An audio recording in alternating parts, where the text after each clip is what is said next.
Manchester United host.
But today at Old Trafford, it was not only us sitting there doing the analysis of the game.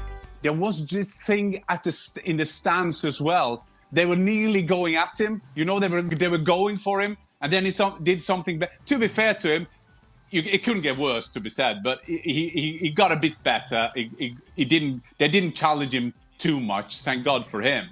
But it was like the crowd was getting at him, and I think that. I'm not saying that he will leave in the summer, because if you leave, you have to give him a Lamborghini to drive from Old Trafford away.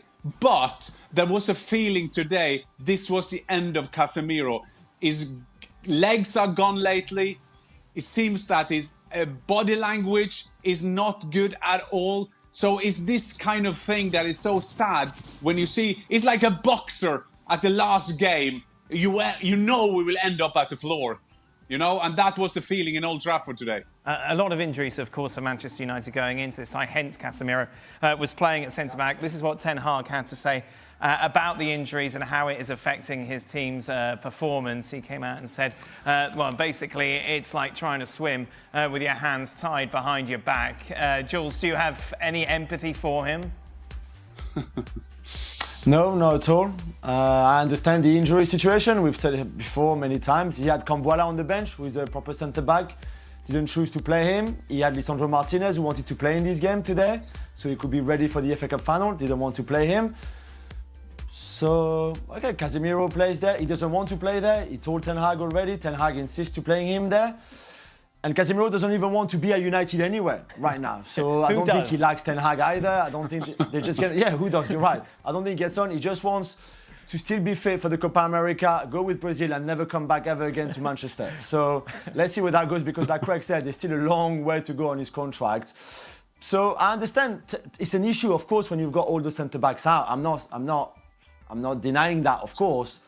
But again, when they had the ball and when they were trying to attack, you don't need centre-backs to attack, do you? And you're, apart from Bruno Fernandes, who was not here today, of course, which is a big miss, but most of your other forwards have been fit for most of the season, and yet you're one of the worst attacks in the league, certainly amongst the big clubs. You're the worst at expected goals. You're the worst at chances created. So, like, I can take the injury excuse to a certain point, but it's not the only reason why they've been so bad this season. On course for their worst ever Premier League season. It's every facet of the pitch, even the goalkeeper. You know, we showed those saves today. I mean, come on. We used to call, we'd say those saves were from the back page. You know, the cameras were flicking. I mean, my God, the way that he threw himself at them, it was like... He makes it up, mate. That's a little bit I'll give you the one from Dallo, not from Dallo. I'll give you the one from Martinelli. Was a good save. Some of the other ones, though, were for the camera boys behind the goals. Look, when you get to Casemiro's age, what you need when you go to your club is people around you that are going to mask your issues. They're going to help the situation. They're going to make it easier for you. And what United are doing, this United team, for every player, is showing their deficiencies. Whatever player goes in, your deficiencies are being exposed more and more because of the weakness of this side. If Casemiro goes into a good side, the legs don't look as bad. The body language is obviously different. You can get round that. You cannot get round it in this United side because every functioning part of the team is dysfunctional. Should we read some of these? 1 win in their last 8 Premier League games, 14 Premier League losses this season. That's the most since 1990. 8th in the Premier League table. They've never finished lower than 7th. Before the Premier League, 1990 in Division 1 was their lowest finish. They currently have a -4 goal difference. That's their worst goal difference since 1974. And to rub salt into the wound, Jan, we of course saw the finish Santiago Bernabeu this week. An amazing stadium. So many great new stadiums around Europe and beyond. And then you've got those pictures of the end of that waterfall falling through the Old Trafford roof. And I suppose what a great symbol of how this great club is crumbling, not only on the pitch, but off it. It was amazing. It was like someone had planned it. It was like Sir Jim Ratcliffe had planned the leak just to show this is ground zero. We start here.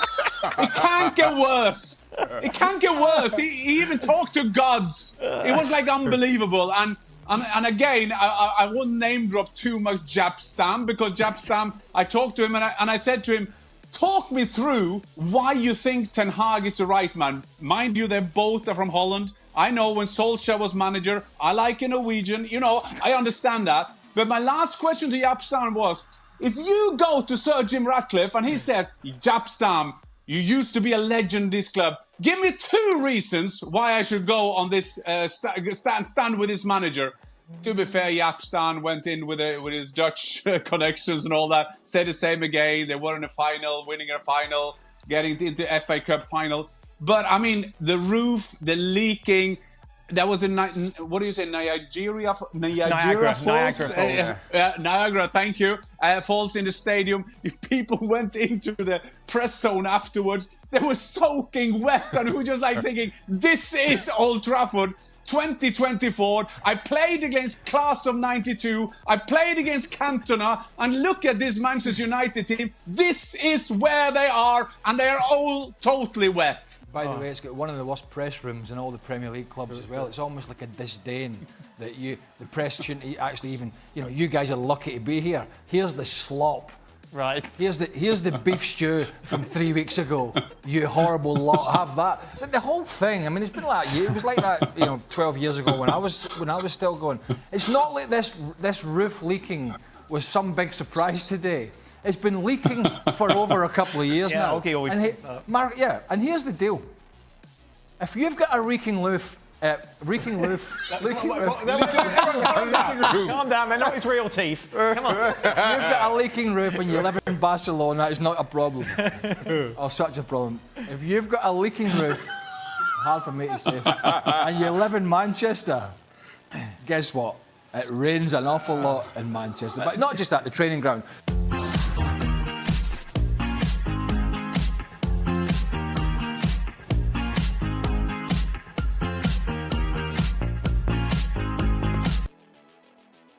There it is then, the title race guaranteed to go down to the final day. Arsenal are a point clear at the top. If City draw at Spurs, then Arsenal will go into the final day with the same points and a better goal difference. Villa need a win from their final 2 games to guarantee them fourth. Newcastle, Chelsea and Man United are battling it out for European places. And then at the bottom, Burnley have become the second team to be relegated after they lost at Tottenham.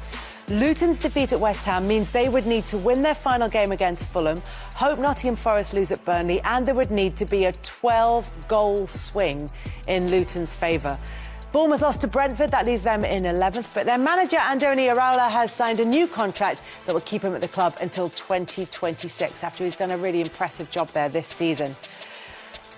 What a weekend of action it has been. There is still one more game to go. That is the game between Aston Villa and Liverpool. Julian Laurent is here. Sean Wright-Phillips is here. But luckily for us, 2 righties don't make a wrong. So we're all good to go. Yes. And there have been so many celebrations. I know there's a couple of sad stories with Burnley and with Luton this weekend. But there have been so many celebrations and some really good ones, although Mikel Olise couldn't have been less impressed with his own goal, which was a brilliant goal, yet again from him. Only man in the stadium, not bothered. Not bothered at all by that. That good, that. He just doesn't celebrate. What is it? Why is he angry? Apparently he celebrates in training, but not in the game itself. And then Callum Hudson-Odoi obviously scoring against Chelsea, so he doesn't... He doesn't celebrate. His 100th Premier League appearance, 72 of them were with Chelsea, so he didn't scoring. Wow, what a good goal. Didn't celebrate scoring against his old club. Dominic Solanke, however, had this ready to go. Yes. It's an anime thing. Yeah, Naruto. Naruto, Naruto. Yeah, Naruto. Thank you for that. And David Moyes celebrating at the London Stadium.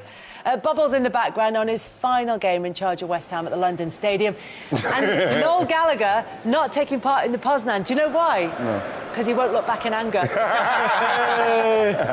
And then, of course, Arsenal, who have been accused of over-celebrating at times this season, in the rain at Old Trafford with that win that takes the title race down to the final day. I mean, it was drenched, but sometimes those moments can be iconic. Come the end of the season, if Arsenal win it, that's going to be one of those pictures that's in the full end of season montage where they're celebrating in torrential rain at Old Trafford, because they might, they might win it. Yeah, they obviously it's brilliant that Arsenal have been able to take it down to the last day with the City. That's why I was trying to congratulate Sean. Well done, City. I'm not shaking your hand. Well, good. Well done. No, I'm not doing it. You know something? It's brilliant. It's brilliant for Mikel. It's brilliant for the boys that they've done it. Especially after last season, when everybody said that they couldn't quite get it done. They've added to that squad and they've gone all the way with a team that if they do it, City, then you probably have to say they are the best team ever in the Premier League. Because they're in imperious form at the moment. Imperious form. They are, and Arsenal, even though they got the win against Manchester United, they look like a team who were at the end of back-to-back, long, arduous Premier League campaigns. Yeah, for me, it's inevitable that it will take its toll on you, whether it's physically. But I think that the hardest part is the mental side of it. When you go that hard as they did last year and then miss out the way they did, and they're in a similar position now, it's going to wear on you. And I felt like after the first 15 minutes, you could see that in the way Arsenal played, that it wasn't the Arsenal we're used to seeing, where they can put teams away. They kind of got their goal and said, well, we know you can't score past us, sort of thing, and just made sure they got that result. And sometimes that's what you need to do as a team. If you know you're not playing well, you have to be able to find a way to win. And that's the difference, I think, this year between that Arsenal team. And it goes down to the final day. Obviously, the most famous game on the final day was the one that you were involved in. 12 years ago today, when Sergio Aguero got that winner for Manchester City. Obviously, you were playing for QPR at the There he is on the edge of the box there, look. Not doing much. He's not doing much. He could have stopped Aguero, but because he's such a City fan... Don't start those conspiracy theories. No, I actually thought someone would get it. Like, I thought Nadum was going to get a touch on it, but he doesn't, and Mario obviously moves it a different direction, and after that, once it gets to Aguero, you're like... Yeah, it's going to happen. Yeah, that was amazing. That was amazing to watch. It was just absolutely incredible and one of those fantastic moments. And the thing is, it was that real late turnaround as well, because right up until those final seconds, as we know, Manchester United had it in their hands. But there have been moments like that on the final day when it's done that before, when it's been, you know, in one team's hands and they've lost out on it, and then they've, you know, I'm thinking to the Blackburn title-winning season when they lost against Liverpool when it went down to the last season. Obviously, Arsenal won it at Anfield on the final day of the season. It's happened before. It just feels like this time around with this City team and the form that they show at the end of the season, it's uphill for Arsenal. Yeah, I think it is. That's why we're congratulating. Well done. Well done. 2 years ago, City had to beat Villa at home. Steven Gerrard's Aston Villa, by the way, where Liverpool were hoping for something, maybe also had to win.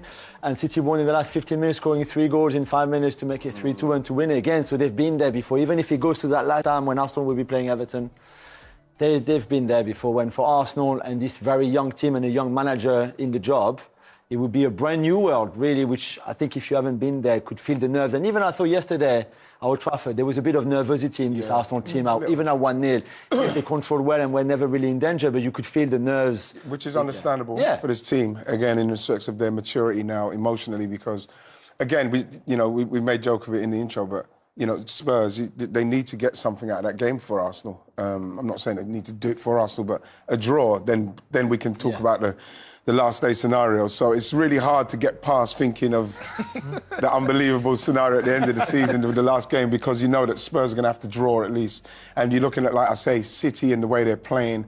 They were like against Fulham for a little while. I thought, oh, Fulham, they're trying, and then bam, it just boom, boom, it was over. You know, that's how good they are. But for those of us who are neutral, this is what we wanted, the title race to go down to the final day. Let's hear from both managers, starting with Pep Guardiola.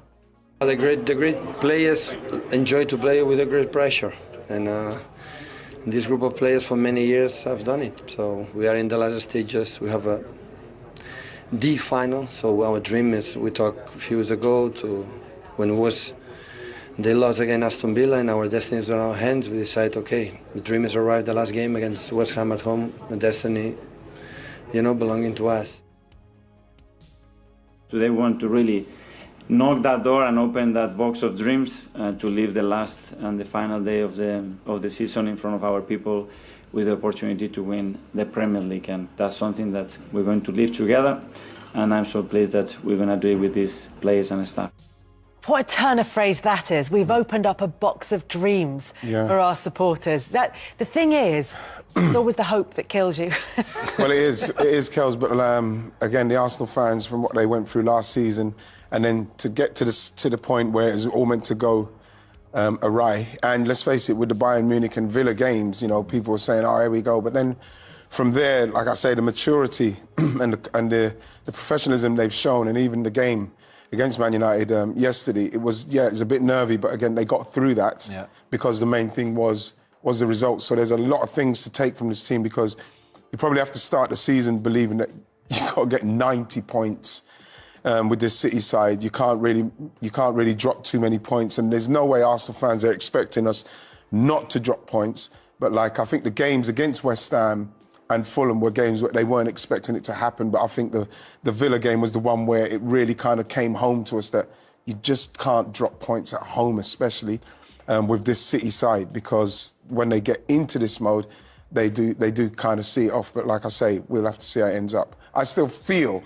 I've been feeling for ages, that there's a twist, and I'm running out of games. The game that's coming up, the Tuesday night game at the Tottenham Hotspur Stadium, between Spurs and Why are you Manchester laughing at me, City is really, but that feels like that's the one that people have been building up to as a potential twist. Now, look, Tottenham are not in, I know they got the win at the weekend, but they're not in good form at the moment. They do have a really good record against Manchester City at the Tottenham Hotspur Stadium, though. Is there not a nervousness, because you'd be right as a Manchester City fan to have belief in this City team, but is there a question mark, do you think? Honestly, every City fan that you speak to will be nervous about this game based on literally what you just said. But like, I've seen the games, I've been at the games at that place when they've played, and they've played well and they've dominated the game. And then sometimes it'll be 2-0, 3-0, 1-0, and Harry Kane will just work wonders and make things happen. I think that, for me, is the biggest difference in this game now, is that Harry Kane isn't playing for them, who can turn the game on the head at any given time. And we know Spurs are going to give us chances. With that high line, I think without Doggy in the back playing that inverted midfield role and drifting into those foreign places, I think that they, in many ways, they've come unstuck and they're relying on Van der Ven so much just to clear up a lot of messes. Yeah, but also the fact that they got that win in the FA Cup as well at the Tottenham Hotspur Stadium. Do you think that kind of puts it to bed for City players, if there was even going to be a glimmer of doubt in their minds? Honestly, I really, really hope so. But because even if you look in the game, we still missed like chances that we created apart from that corner. Yeah. We still had good chances to take, like we have in every other game. But this one corner, we managed to get it over the line. So I think the key part is, we need to start the game quick and try and get on that front foot and put Chelsea in a position in a lot of ways Burnley did, because I thought Burnley played really well against them. They just didn't get the result they needed. Yeah, well, Burnley would say that that's happened a lot this season, that they've put in performances that haven't maybe got the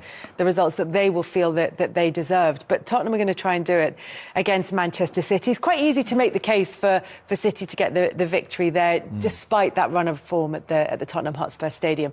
Is there a case to be made for Tottenham taking something from this game, do you think? Yeah, I mean, if Villa don't beat Liverpool on Monday night, so tonight, they will still have a chance, even if it's unlikely, to make that top four and qualify for the Champions League. Particularly given Villa have to go to Palace on the final day of the season, and Tottenham have got Sheffield United. Exactly, so you think, they would go for it.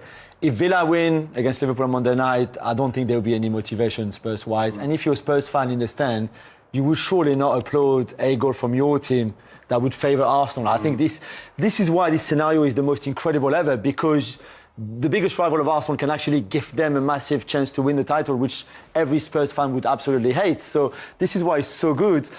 I just don't see this Spurs team being able to trouble City too much. What City have been so impressive in the last few games is to score very early.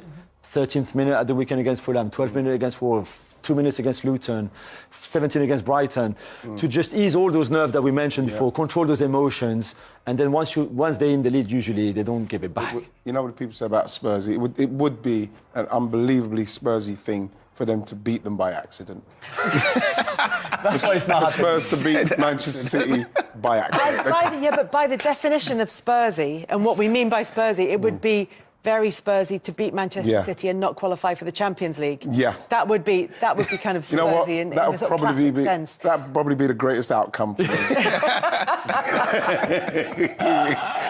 but City are too good. And then lose to Sheffield United on the final day in order to do that. Too good. But that's the thing, is that Manchester City will, anybody who's not emotionally invested in the game will be expecting Manchester City to go on and win that one, and it will go down to the final day. Is there any chance, do you think, that Spurs can take something from that game? Well, you have to hope, innit, Kels, because like Julian said there, depending on what happens with Villa, if Villa don't beat Liverpool, then there is something in it for Spurs, especially a season that's been so up and down for them. There's had a lot of injuries to key players. For them to find themselves at this stage of the season still being able to qualify for top four with a new manager, losing Harry Kane at the start of the season, started very well, kind of dipped through the middle, and then they could finish on an unbelievable high if they can get into the Champions League. So there is something there for Spurs, and as a professional, that's what they're probably looking at. I know that Andrew will be looking at. The fans saying things like, I'd hate for us to do it, but the players are not thinking about that deep down. That's not what's bothering them more. What's bothering them is not getting into the Champions League qualifying places when they've got a chance. Do you know what? I was just thinking about City and that run to the end of the season that Pep Guardiola has always, since his Barcelona days, trained his players to be fit season. So they are super intense and they're all ideally at sort of peak fitness for this stage of the season.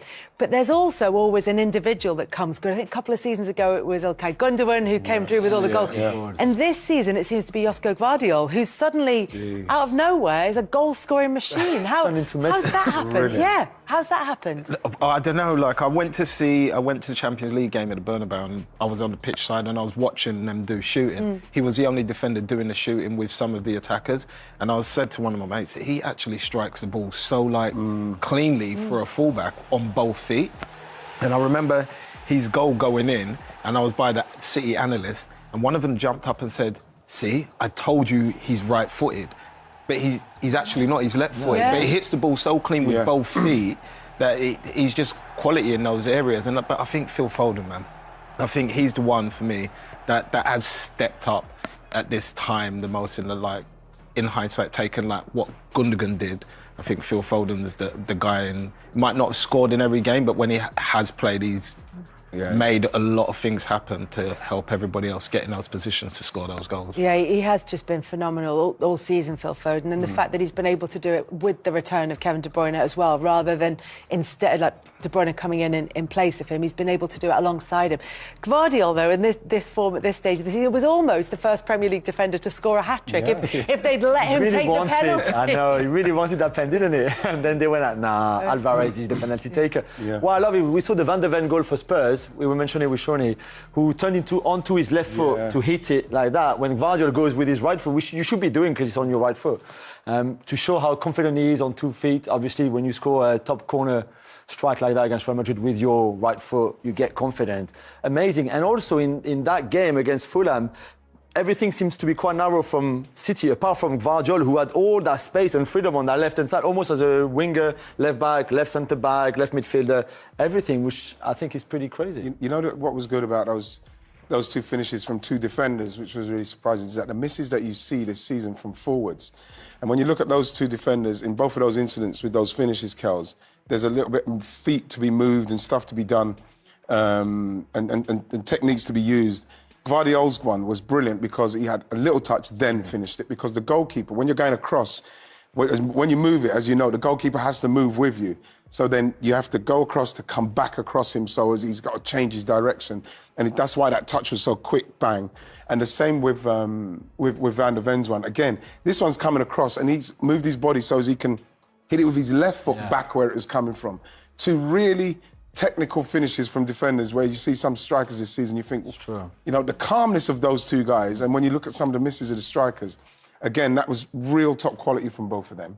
The player, I think, for Arsenal, and it's not necessarily just been at this stage of the season, but the player who's weighed in with key goals at crucial moments has to be Leandro Trossard, who scored again at the weekend. He just seems to have this knack of scoring, not just scoring goals, but scoring important goals. Yeah, I think what he's done is really I think he's kind of cemented the place. We know what Martinelli's about, you know, with the pace and the directness of what he's doing, but I think that what Trossard has showed with the control and the defensive work he does, the inverting, you know, and the finishing, he's bringing so much, Kels. This is why you probably look at someone like Martinelli now and you think, you know what, Martinelli, he's got something for us. But now what is showing it, you're going to have to upskill a bit. You have to do you have to do more when you could come in, you can defend, not just like come on and for 20 minutes and you go at players. He's going to need to upskill now because I think all of the Arsenal players, especially Mikel, he loves these multi-positional players what can play everywhere, and that is how you're going to get into this team. And I think Trossard is a perfect example of someone. Scored a lot of goals off the bench. Never heard him complain about not playing when he maybe should have been starting. And then what he's done, Kels, is that the way he's played, he's put himself in there with his output and his goals. He's done brilliant. It's been a great season. I mean, it's not even been the case that people were necessarily calling for him to start. There was a sort of perception of him as a super sub, that he was a player that you could bring on and he would cause trouble with tired defenders, maybe was the argument. And he's been the one who's proved that wrong when he's been given the opportunity. And I think it's quite amazing to even for your own mindset when you play, to go from an impact sub. So you know at the start of the game, you'll have to wait 70 minutes to come on. So you go and you warm up a little bit, you go back on the bench, then you go to warm up again, and then you feel ready. It's very different when you approach it than starting from the start and have to have an impact straight away. And I think he's done that brilliantly. Very intelligent player, very versatile, like Righty just said. You can rely on him, he defends, he plays with a lot of heart, and things are just going his way as well. And Martinelli's average form, let's put it that way, has also helped Trossard to say, you know what, I feel confident now. Even if Martinelli comes back to a good level, I'm still the right guy for that kind of left-hand side position. Yeah. I think what he brings to that team is control. I think when Arteta's come from Pep, he's used to having a lot of control of the ball. I think if Martinelli plays there, it's more direct, a bit like Doku. If Jack's fitter, Jack normally plays, especially in the bigger games, because he knows under pressure he can retain possession of the ball or he can do a trick. But Trossard's got goals on top of what he does, plus he sees passes. So he's basically, in hindsight, a complete player to play in all three of those positions. And for me, I was one of those people that said when Kai came, I was the first person to say, well, why are you getting Kai when you got Trossard?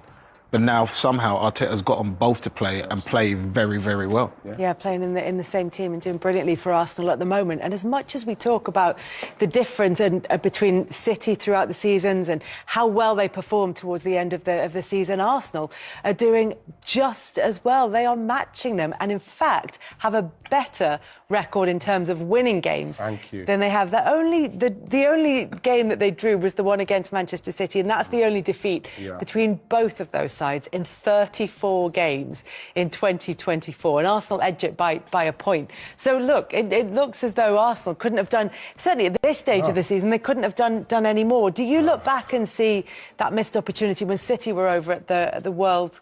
I always get the words the wrong way. The Club World Cup. Well, I could say them in any order, those three words. But the Club World Cup, I still got the Club World Cup. When they're over at that, was that the opportunity missed for Arsenal, do you think, in hindsight? Well, yeah, but Kels, you can go back now, and if it doesn't happen, and even if it is on goal difference, you could go back to any of those and say that's the game, because that's where you've dropped points, and that's where City weren't playing, and you could have got an advantage. But I think that what I take from it is how perfect you have to be, because you look at those numbers what Arsenal put up. I'm not sure, Kels, that Arsenal can do any more than they're doing at the moment. Of course, those games you don't want to lose, but like you're talking about going into a season where you're trying to go unbeaten. You've got to try and get 90 points because City are so relentless.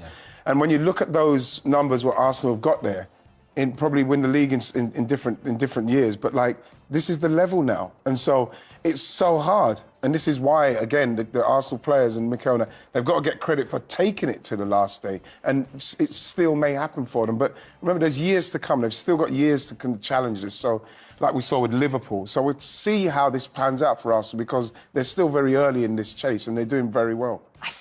That percentage looks a lot more comfortable for Arsenal than maybe it feels when you look at the remaining fixtures. And it probably is because they're factoring in the fact that that City have got 2 games to come, and because of their record at Spurs. But you still look at that and think, it's in Manchester City's hands with 2 games left to go, and they're still giving Arsenal a really decent chance, and almost 50% chance of winning it. There's not much in it at all as far as they're concerned. No, it doesn't feel that way. No, it's true. It's true. And we haven't had a moment like a Company's shot against Leicester, for example, like a defining moment in this season, because those two have been so good, so superior to anybody else. Liverpool competed for a bit and then obviously phased out a little bit, but those two have been outstanding. And I think it would be cruel on this young Arsenal team and on Mikel not to win it.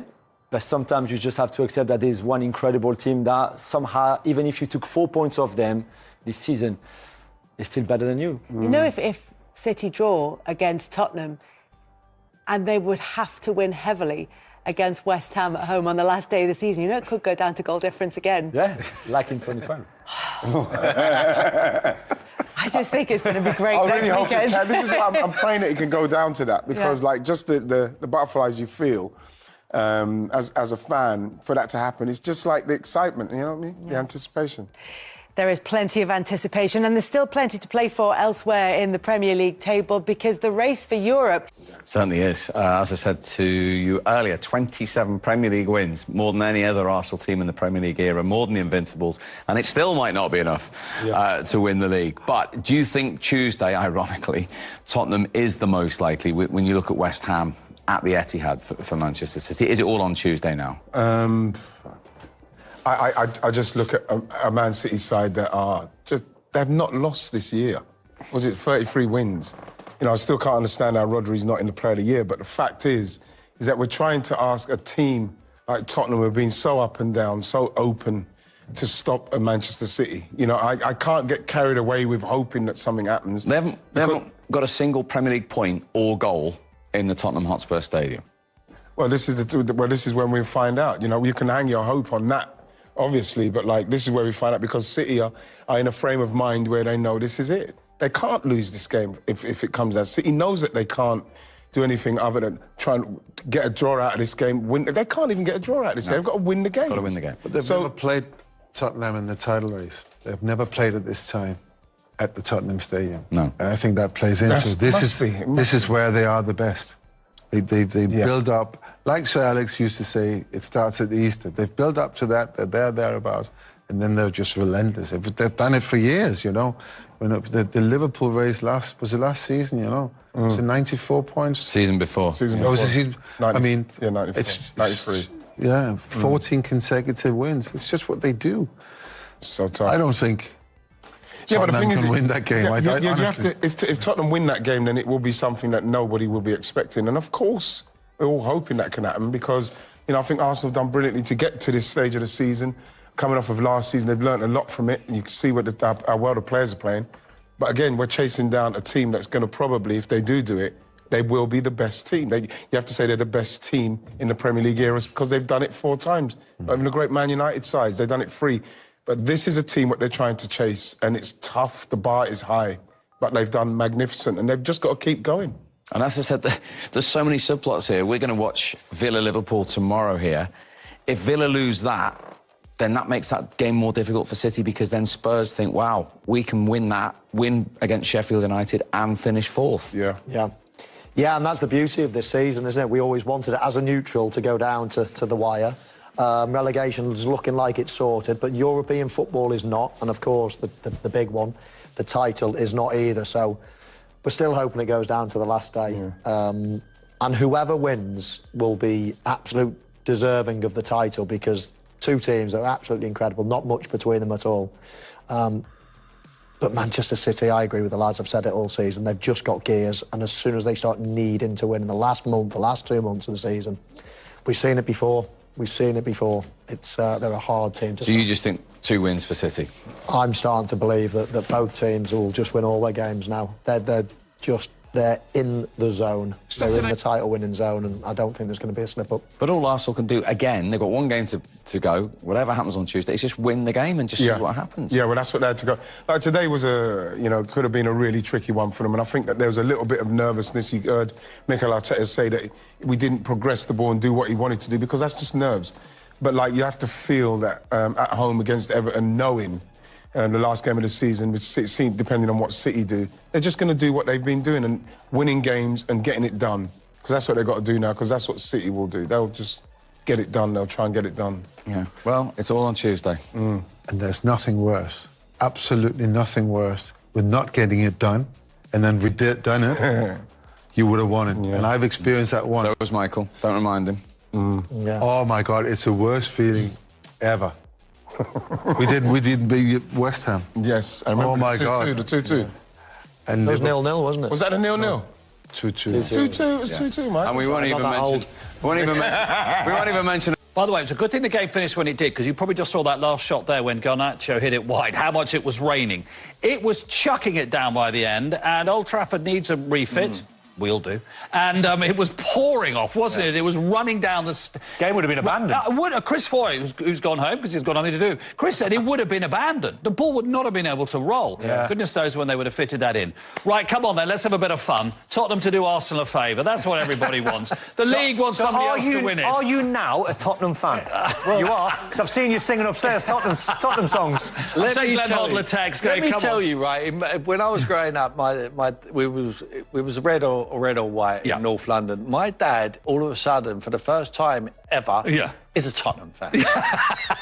And he wants to go to the game and he wants to go, does he?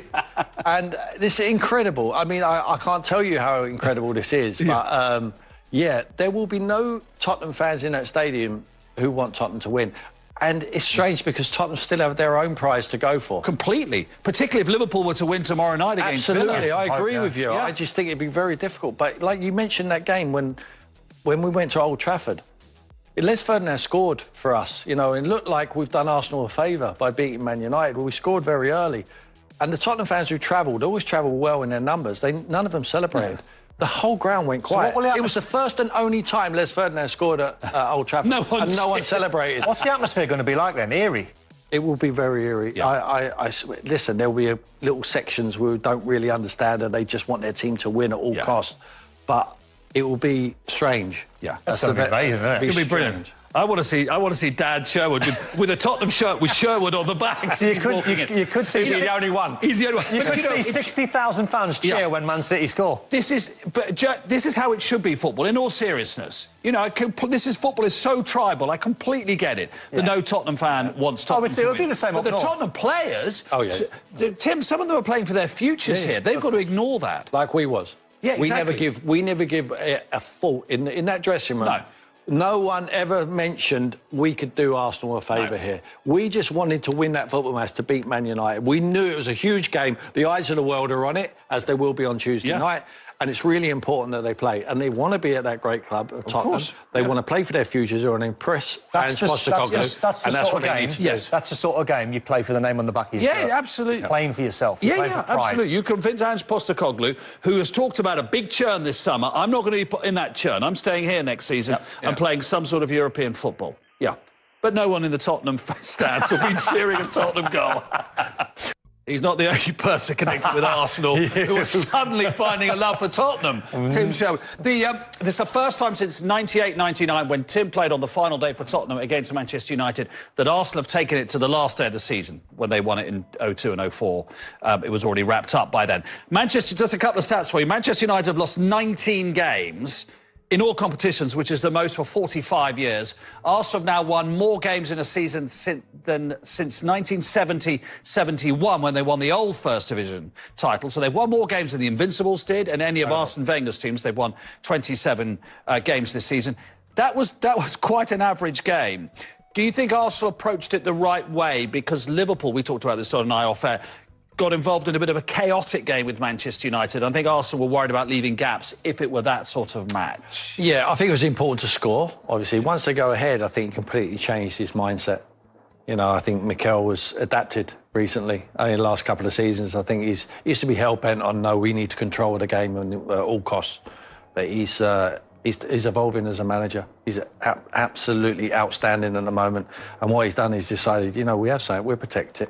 They haven't got too many threats. I think it was a lack of respect, really, for Man United, because he knows they're not going to go open up. They have a few moments, but if we can keep them out there, and just when it needs to be kicked, we'll kick it. Saliba, Gabriel, outstanding. Even Tomiyasu and Ben White, quality. In front, you know, Odegaard wasn't playing in their final third. He was, you know, in there with Declan, you know, and just patrolling and breaking the game up. They've really frustrated Man United, and they just never had the quality to break them down. So I think the manager's turned the page over, I really do. I think he's learnt from last year. There's no accusation levelled at them of bottling it this year. They take it to the last game. You can't have bottled it if you take it to the last day. It's just a shame they're up against the juggernaut of a team in Man City, but magnificent Arsenal, and I enjoyed that performance today, I really did. As a coach, when you look here, you think, OK, wasn't spectacular, wasn't the most entertaining game for the neutral. Didn't need to be, did it? But they got the job done. They're efficient now, Don. Yeah. They get the job done. They know how to get over the line. It's just a shame that it might be very difficult for them to win the league because of Man City. You were a little bit more nervy than I was. But watching the game, 1-0's one. I mean, the point is that one goal ahead, you can have a refereeing decision, a deflection, a set piece, a corner, or whatever. Yeah. So, but there is an element of danger still, isn't there? There is, but I got the impression watching Man United today, they could have been there for 3 hours. They wouldn't have scored. They haven't got any goal scorers on the pitch, and Arsenal were in that sort of state of mind where they thought, if we really push for the second goal, which is what we want and what the club wants and what the fans want, it can be chaotic. And that's where then Man United could try and hit you on the counter with Garnacho because of his pace. They wanted Arsenal to come out and really go at and it. Therefore leave spaces that they might be able to... So as a player, where Tim's saying they're professional and patrolling, what you do is you just say to the opposition, you're going to have to do something spectacular to beat us, because Declan Rice, I guarantee you, Mark, it would have been one of them games where when the players got in afterwards, it would have been a relief, obviously, because of the scoreline and the win. Mentally, it would have been difficult because you got over the line. But physically, I bet you some of them players, Arsenal players, would have thought, could play another match. Because it wasn't hard for them. It wasn't difficult because they had Man United that way. And they thought, we're not going to open up. That's the last thing we're going to do. If we've got to beat you 1-0, we'll beat you 1-0. There wasn't probably one single Arsenal player, apart from Saliba, that was outstanding. No. The rest of them were just doing their job, ultra professional. Rest defence. That's what it was. It was like they were in the holes, they're good distances apart. There wasn't gaping holes where they get exploited. There was no room in behind for Garnacho. Not getting done on transition. All they that know stuff. Højlund's not going to hurt them. No. They know they haven't got the ability in tight areas. There's no Bruno there today to do anything. Set pieces, you know, they're one of the biggest teams in the league. Very organised, so it's not going to be hurt like that. I think we need to give a special mention with the goalkeeper as well, Raya. I mean, he's part of that back five. And I think he really helped him out with crosses today. Not necessarily the high ones to come over, but the low ones, if they do get in behind, he reads them very well and he cleans everything up and he kills the game. You know, he got booked late on, but that's all right. Even the small, no problem. even the small things as well, where probably this time last year, Arteta was probably jumping out of his technical area, desperate for the win, showing all, you know, giving it all out, which makes, and then that transmits to the players. Today, he would have been fluttering inside because it's all about the win. But he looked calm. That's where I think Tim's saying, like, he's learned a lot from last season. Well, they're getting better every season. Just will it be enough? Let's have a look at the goal. There was a lot of chat about Casemiro after the Crystal Palace game. And this is quite difficult to watch, this, isn't it? It's as lazy. A man who's been as brilliant as him, not to sprint out, Don. It's lazy. It's lazy, Mark. That's all it is. So he's played Havertz onside by not sprinting out. He doesn't even do too well from the cross. And I think if you're Wan-Bissaka as well, this is where he's got to really bust the gut now. Go on, go and sprint. You're only talking 5 yards to get level with Havertz. He knows Havertz is there. He'll be seeing him peripherally. And Havertz knows he's there. Yes, because he's Havertz had a look. But that's where he should be, probably a yard deeper. But play in that position, and then Havertz is offside. The whole move's killed. It's dead. But he compounds it, doesn't he? Yeah, but then I even think Wan-Bissaka, you've got to check. I want them to smash us 5-0. That's Tom, our producer, who's a Tottenham fan. Tottenham against Man City. This is surreal, this game. Normally you don't step into a game, throwing him under the bus, haven't I? Normally you don't step into a game with the whole fan base desperate for their team to lose.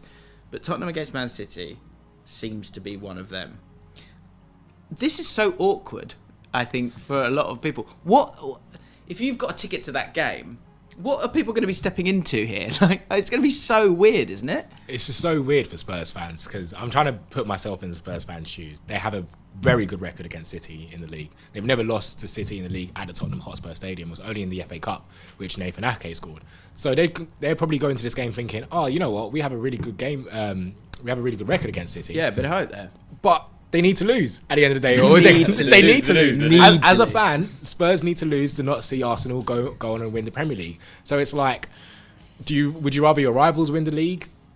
No. At your expense? No. So it's such a weird one for Spurs. I feel like they're just going to have to support their team. But if City's scored, they'll just be like, just a little fist pump and that's about it. Because what's less respectable? The desire for your own team to lose, or sort of wanting to go and win, but then having to deal with the cheers, lads. Definitely the latter. Like as a fan of any club, if your rival team wins the league because of you, that's going to be used against you forever. It's not like Arsenal have won the league every year. That this is just another scenario they could win it in. They haven't won it in ages. So you put that into context, and suddenly like Spurs could be their own villain. It makes no sense, but that's the situation they're in. Honestly, if I'm a Spurs fan, I'm walking in the stadium going City. I'm chanting City the whole game. Do you think is there not? I'm playing devil's advocate here, but like, is there not like the professionalism card? I reckon Ange I'm really intrigued to see if Ange blinks with this one as well, where he goes, because they're on a bad run. I think the gung ho approach is one where it's you kind of can't have it all. Like, do you want them to kind of play like that? But it's obviously stage one of 3 or 4 sort of stages that they need to get to in terms of being better as a team, managing the ball better, to stop the waves of attack that come in transition the other way. But the games they've played Newcastle at St James's, who have got their players back. Obviously, the conceding 4 it's not great. Then you've got in that run you've got Chelsea in there. They never beat Chelsea. Arsenal, it's North London derby against one of the best teams in the league, and Liverpool, who are the third best team in the league. So, I think, are they as bad as it looks? It doesn't feel like they're as bad as it looks, but they are conceding so many goals. Yeah, the thing is, they're conceding a lot of goals, and that's kind of down to Ange and Spurs, the way they play. So, looking at this from a Spurs perspective, Spurs can go play their normal game, probably get battered, and Ange is going to be like, oh, it's who we are, mate. Do you know what I mean? That's all he's going to say. So it's kind of, as a Spurs fan, you can kind of expect that. And I don't think they're going to change just because of the scenario and everything that's going on. I feel like they will still play that high line. And even if they do and they try and play football, City can outplay them. I feel like now with City, if this wasn't having Arsenal, having them in the background, and I feel like City need to go to Spurs and get something, I would be quite worried for City, because that's just been Pep Guardiola's bogey team. However, this is British summertime City, where when the clocks go forward, I love your phrase. when the clocks go forward, City are just on business. They haven't lost a title race, and when it comes to this, they just know what to do. And I feel like they will get the result at the end of the day. They do look clinical and fresh, don't they? It's absolutely amazing. That front line as well. What adds fear to? I mean, it's not fear. I don't really know. Like, I'm sort of taking the fear for Tottenham fans here. But in terms of what could be, this could be a massacre. This could be bad. Because if you've got a team that doesn't want them to win, a fan base that is cheering the goals that your team is scoring against them, and the gung-ho approach of Tottenham that leaves so much space in transition, and a sort of front three behind Haaland, if that makes sense, of Foden, KDB and Silva, and then Kovacic and Rodri possibly behind them, who are, all of them, utterly press-proof. The sort of bogey team thing I'm struggling with a little bit. I don't think that works, because that's a different team. That's last year, defend for your lives, get it to Kane, get it to Son, see what you can do with the spaces. I think also the last few seasons it was Conte and Mourinho. So like you knew exactly what Spurs were going to do. I don't think Ange has that in him, and also the question of like, Spurs are going to roll over. When I look at that team, like, who actually cares about that rivalry? Like, maybe Maddison does, maybe Son does, but Richarlison still wants to score goals, man. Like, that's his thing. Kulusevski, like, no one actually cares about the rivalry. If the Spurs fans are like booing their own team and cheering City, ain't gonna happen. Not gonna do it that vocally. Then it's a different thing. But I just look at that City team and I go, bringing Kovacic in was like a brilliant move from Pep. I don't know why he's waited so long, but now they've got a bit more control in midfield. They're not desperate to get it out wide early. They can give it to Kovacic, who looks after it really well. They've got a settled back four. On paper, I just think that this City team right now, I don't actually care about the opposition. Like, in my eyes, like, if Madrid turned up, which they had, and City outplayed them as well, I just think they're not bothered at this stage of the season. Let's talk about Haaland, because he scored 4 goals, 2 of them penalties against Wolves, 7 shots in total, all in central areas. We've spoken about that, the sort of 3 behind him with Foden, KDB and Silva all playing together.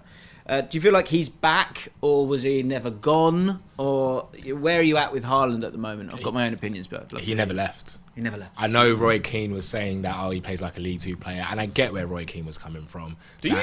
No, not League 2, of course. He's not a League 2 player, but he's not. We look at City in the way they no play. Disrespect to League 2. And no disrespect to League 2 at all. But we see the way City play and with the style of play and the technical ability, and Haaland doesn't have that in a sense. And him looking at this, playing in this City team, he looks kind of exposed. So I get where Roy Keane was coming from. But when Roy Keane said that, he was still top goal scorer of the Premier League. Like, it's absolutely ridiculous. And I think people don't like Haaland because of what he done last season. Everyone was thinking, okay, he's scoring all these goals in the Champions League and Bundesliga. Oh, wait till you get to the Premier League. Come to the Premier League, smashes the record. And that just kind of hurt us as Premier League fans, because we're thinking, we have the best league in the world. This guy's just rocked up and just completely smashed everyone's record. This is Cristiano Ronaldo's record, Henry's record, Mo Salah's record. He just took it for granted and just done it like that. So I feel like that's where that's kind of stemming from. He never left. He's now on 25 goals. He's going to win another Golden Boot, and he hasn't had a great season, which, unfortunately, if that was my striker, I would have this Haaland season every season at the end of the day. I did a video on him after the exit in the Champions League, and the thing I said was, we looked at his movement, and there were moments where he had really nice movement when there was that bit of space in behind, really, really clever from that point of view. He'd become a bit one-dimensional in terms of in the box because he was just peeling to that back post, and that cross kind of wasn't coming, and his confidence had dropped a little bit. I also said in the video that between now and the end of the season, he could easily score double the amount of anyone else. Because the thing with him is he's binary. He's either scoring goals or he's useless, because he's not about that bit. He's about that bit, and his whole career will be based on the amount of goals that he scores, because he doesn't have that many shots. He's a dominant player who, if you make it, we always use that Shaquille O'Neal analogy there, but he's just chilling under the rim, isn't he? Like waiting to get the ball and do what he does, which is score points, score goals, whatever. So I don't think he was ever going to go anywhere. The one thing I'm always going to wonder is a full season without KDB, without someone with that similar service for him. Man assists he got last year from KDB, and KDB coming back, I think, is such a help for him because he's able to find him so easily. In terms of the spacing behind for Haaland in this game, he's got to be licking his lips, isn't he? He is, but also there is Van der Ven in there, who is the fastest human I've ever seen run. Yeah. And also he rips his hamstring every time he runs. Every single time he goes for a full sprint, he goes on the floor straight after and then gets straight back up. But I do think for Haaland, if I'm him, I'm peeling off on Romero. I think Romero's actually been very good this season. But if you've got to get beyond someone, and you saw in the Wolves game and the Forest game actually, he makes this run where he starts with his back turn to goal, and then he back pedals into a position where he can receive the ball and then runs at the centre back. If you do that with Mickey Van der Ven, he'll run next to you, and that's his strength. Whereas Romero does switch off. Sometimes he'll try and dive in, and the pass will come beyond. So yeah, I think you should imagine he's going to score a few goals in this game. This game feels like it's made for Haaland and De Bruyne. It's just De Bruyne picks it up on the halfway line, Haaland sets off, ball behind, goal. Yeah, it does feel like that. Let's get our sort of breakdowns of the game then. How do you think it will play out? I'll go first, shall I? I think the one thing I do think is huge here, and obviously it always is, but is the game state. I feel like if it's going to be extra weird if Tottenham take the lead. And the way they play, extra weird. Yeah, is that thing? The uber weird. If they get that first goal, because they won't really know what to do with themselves, but they are a team that will have a go. And so even in the Arsenal game, you look at the stats, take away the goals, it actually looks like, Tottenham have been all over them, but the game state was different. Arsenal scored the first goal, second goal, third goal, and it was just, that made it so much different. So if Tottenham score first, it could be fun. Regardless, Man City will win, in my opinion. And I think I just can't see how they don't score 3 if these other guys are scoring 3 against a team that is not totally up for it. I think could get ugly. It could be a hell of a lot of goals. What do you think? On score or more, who knows? That's why I'm really looking forward to it, because as you said, it's just going to be super weird. Honestly, I just want an early City goal and Spurs fan, just camera panning Spurs fan. That's all I want to see. I'm gonna go 2-1, only because I just the whole narrative is about Spurs going to down tools, City going to batter them. I just feel like football never works out that way.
matter what Arsenal do in their final game.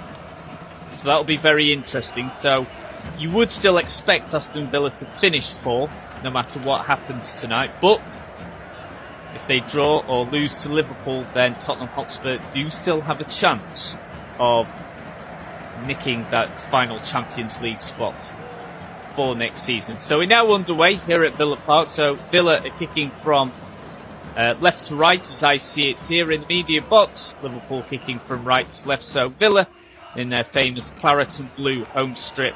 Liverpool in their white and green squared away strip with black shorts. So Liverpool are kicking towards Villa's famous Holt end. It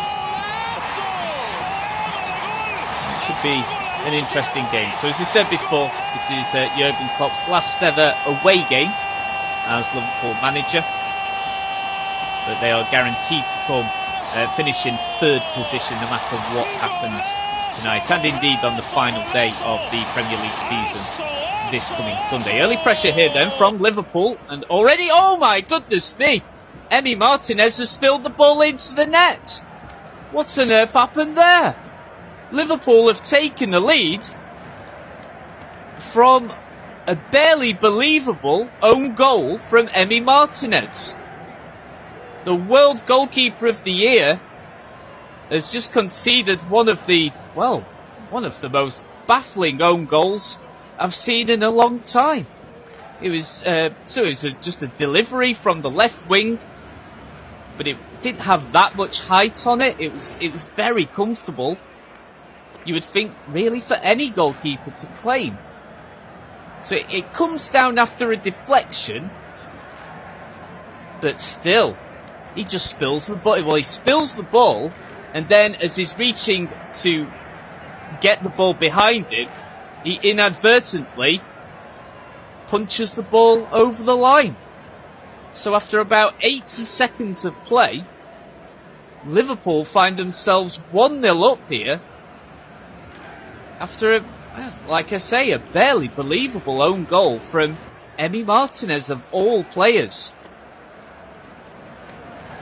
I can barely believe what I've just seen here, but yeah, a very, very early goal then for Liverpool. But it's not a Liverpool player that scored it. So Emi Martinez with, a hugely uncharacteristic error there. Genuinely just spills the ball over the line. And it was, a dolly of a catch, to use a cricketing term. And I don't think anyone here at Villa Park, and that includes the Liverpool away supporters, can quite believe how Liverpool have just taken the lead. But it'll be one of the poorest own goals you'll see all season at any level. But after 80 seconds then, Aston Villa 0, Liverpool 1. And you could probably tell as I commentated on that live, I couldn't quite believe what had just happened there. I almost felt like there was a catch and the game had been stopped for some reason, and Emi Martinez had stopped trying. And now Liverpool are looking for a second here, advancing down the right wing. Salah cuts inside one player and goes for goal, and that's not far away. The Egyptian international there, coming very, very close. I wonder if that just took a little deflection there on the way. Let's just check. I think it did. Just a very slight deflection there off number 12, Luca Digne. We just see Unai Emery there in the dugout, and I don't think he can quite believe the start of this game, but it could get worse here. Villa defence on red alert, so Liverpool have a corner kick following the deflection from Mohamed Salah's effort as he cut inside the Villa player. Alexander-Arnold then with the corner kick from the left wing, initially headed away by Villa's defence. Now goes to the edge of the area. McAllister. This is very good early pressure here from Liverpool, but the header is steered comfortably over the bar.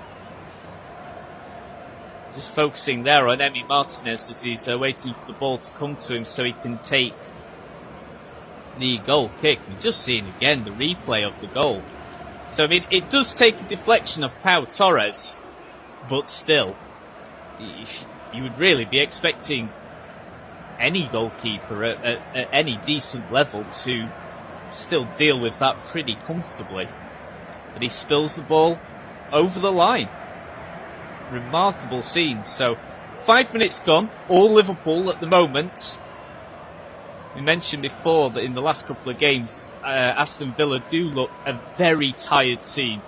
They do look shot to bits at times. They certainly did against Brighton, where in the final quarter of the game, you almost sensed that Villa were just sort of almost playing for a draw, because you just could not really see how they were going to actually score at the other end. It was more a question of just trying to prevent Brighton from taking a lead, but they conceded a late penalty, and Brighton's penalty was initially saved, but the rebound was then converted, and Brighton won the game 1-0. So that was Villa's most recent Premier League match. We'll come on to their most recent game in all competitions, but now Diaz again cuts inside a play here. Liverpool looking very, very fresh and lively here. They look far more of a fitter side at the moment than Villa. You can already tell Villa have the look of a tired side about them. Liverpool look very, very fresh, very energised, pressing high, pressing quick. And Villa are struggling here. 7 minutes gone then. Good pass from Salah, just putting Torres under some pressure, but he's able to clear the ball away. Now Digne can play long, tries to find Ollie Watkins, but Van Dijk passes the ball back to Alisson. Nice distribution there from the Brazilian goalkeeper back to Van Dijk. And now Liverpool will play the ball out from the back. Gomez.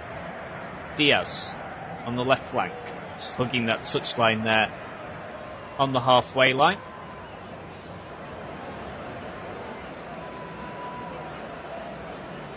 Now McAllister. Just in sort of like a defensive midfield holding position there at that point for the visitors. Now playing the ball out from the left flank. Short pass from Diaz once again. No, Kwanzaa. Now a long ball. What can Liverpool do here? Martinez, that's a lot better this time from Martinez, and he had to time that right because he'd committed himself. He was a long way off his line, but in that sort of sweeper-keeper role. Sort of made famous by Manuel Neuer. Martinez just heads the ball away to safety. Liverpool back in possession. Van Dijk. Alexander-Arnold right in the heart of the pitch, inside the centre circle. Van Dijk again. Gomez. Back to Van Dijk. Neat and tidy play here from Liverpool in all areas of the pitch. They've started very, very well, but I'm sure Jurgen Klopp himself couldn't quite believe the way in which Liverpool have actually taken the lead so early on. So if you have, well, we'll come back to that later. Now Liverpool are pressing very, very quickly again. They've got a chance here to have a shot on target, but that's good defending this time from Aston Villa. Torres manages to pass to Tielemans, and now Villa can break very, very quickly here. John McGinn cuts the ball from left flank to right. Now to Diaby, about 25 yards away. He's about to arrive into the penalty area now from the right wing. Diaby still with the ball. Ollie Watkins tries to get an effort, but it takes a big deflection. So it was Leon Bailey, in a position where Ollie Watkins is very, very much accustomed to. Bailey almost playing like he's a centre forward there, the Jamaican international, but he couldn't really get the ball from out under his feet properly. And I think he kicks the ball onto his other leg, so it didn't actually even take a deflection off a Liverpool player. So it goes out for a goal kick for the Reds. And that was Villa's first sniff of a chance in what's been a difficult opening to this game. And at the moment, Villa just need to find their footing into this game. It's obviously a start to the game that they would not have ever envisaged, going 1-0 down thanks to such a basic error from Emi Martinez, one of the finest goalkeepers in the world. Alisson playing the ball out from the back for Liverpool. Now Van Dijk to the left. Gakpo. coming under some pressure from Bailey, but Gakpo retains the ball. Now back to his Dutch counterpart, Van Dijk. An attempted through ball from Gakpo, but that was a bit too ambitious, and Diego Carlos is able to deal with that pretty easily there for Villa. Now it's Villa's turn to play the ball out from the back. Digne tries to play it long to Ollie Watkins, doesn't quite reach him. Bit of head tennis now in the middle of the field. Now he goes out for a throw-in. All the way to Jurgen Klopp in the Liverpool dugout. Liverpool to take the throw then. Inside their half, about 10 yards behind the halfway line from Liverpool's perspective. That's a decent throw as well. Comes to Salah. It's a great chip. Diaz. Oh, it's hit the post. Comes off Martinez. And then the rebound is hit onto the post. Oh, it would have been offside anyway, so the assistant referee had his flag up. But again, another warning there for Aston Villa. I think the linesman has just got that right. So if it had gone in, it would have been correctly ruled out for offside. Not much in it, only about half a yard, but I think that was the right call there from the assistant referee on the right wing. You see some of the stats coming in already. So after, 12 minutes of this game, Liverpool have had 81% possession. So Villa with only 19% of the ball. And now Ollie Watkins, though, and Villa's got a chance here. Oh, they've equalised! It's 1-1! Ollie Watkins on the break, plays the ball across the face of goal, finds Youri Tielemans just on the edge of the penalty area, and the Belgian international didn't need asking twice, slots the ball home into the bottom corner. So, it's been a pretty poor start from Villa, but out of nowhere, they're back in it. 1-1, Youri Tielemans with the goal, Ollie Watkins with the assist. So Liverpool had possession, looked comfortable, then it was sloppily lost just around the centre circle. The ball was quickly released to Ollie Watkins. He dances around the player on the left wing, and just as he's on the byline, cuts the ball across the face of goal. And there is Tielemans on the edge of the area, completely unmarked. And it's a nice little finish there, because when you see a player with that much time and space, you see it all the time where the player balloons the ball over the bar when it just needs to show some composure. And wow, Unai Emery going absolutely crazy in the dugout. We're just seeing a replay of Emery's reaction there to Villa's equaliser. Absolutely loving it. He knows how big this game is for Villa, of course, just in case you weren't aware, and if you've only just started tuning in to tonight's coverage. If Villa win tonight, then they are guaranteed to finish 4th in the Premier League with one game to go, and that would mean that Villa would be in next season's Champions League campaign. So of course Villa have been champions of Europe before, all the way back in 1982, of course back when the European Premier Club competition was known as the European Cup. So it'll be the first time Villa would have ever played in the competition as it was known as the Champions League. And of course Villa have huge European pedigree. And that goes without saying. 14 minutes gone then. Very open game, very interesting game we've got here. So out of nowhere, Villa have equalised through Youri Tielemans. So it's Aston Villa 1, Liverpool 1. Liverpool have been by far the brighter side inside these opening 14 minutes, but Villa, with their first shot of the game, finds an equaliser. How will Liverpool respond to Villa allowing themselves back into the game here? Now then, Mo Salah. Cross from the edge of the penalty area from the right wing. That's nice. Kwanzaa. Oh, and it's just an attempted sort of chip delivery right into the centre of play, trying to aim the ball only around about 10 yards away from the goal line, but pretty comfortably dealt with by Villa's defence. Diaz, McAllister on the left wing. Now Van Dijk. Every Liverpool outfield player currently inside Villa's half. Gomez. Oh, dear me. attempted ball to try and put Diaz through, but got the weight of the delivery all wrong there, Gomez, and that runs out harmlessly for a goal kick. I'm sure the most relieved man in all of Birmingham right now after Villa's equaliser is a certain Emi Martinez. So if you've only just tuned in, Villa went behind after only about 80 seconds played through a comical and barely believable own goal from Emi Martinez. If you've not seen the footage yet, if you're only able to listen to this coverage, you're going to have to watch that by the end of tonight, because one of the stranger goals that you'll see in the Premier League all season. So he spills the ball, Emi Martinez, and then as he tries to reach out behind him to grab the ball back, he inadvertently ends up guiding the ball over the line.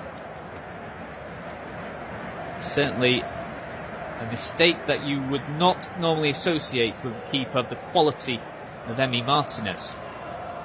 Villa now out on the break, looking a bit more confident now, looking a bit more energised. Now Leon Bailey trying to just drag the ball back behind him, just from the right of centre, takes a deflection, and it will be a corner kick now for Villa. And Villa, suddenly, it's amazing what a goal can do, isn't it? Villa suddenly have a bit of momentum now, seem to be more energised. John McGinn just having a quick discussion there with the referee, not too sure what that was regarding exactly. This will be Villa's first corner of the game then, from the right wing, so from the right corner quadrant. Douglas Luiz to take. It's kept low, and now still with Villa, 30 yards out. Now chipped inside to the penalty area again. Trying to find the fullback, French fullback, Luca Digne. Comes off a Liverpool player last, and Digne will look to take the throw in himself. Just takes his time.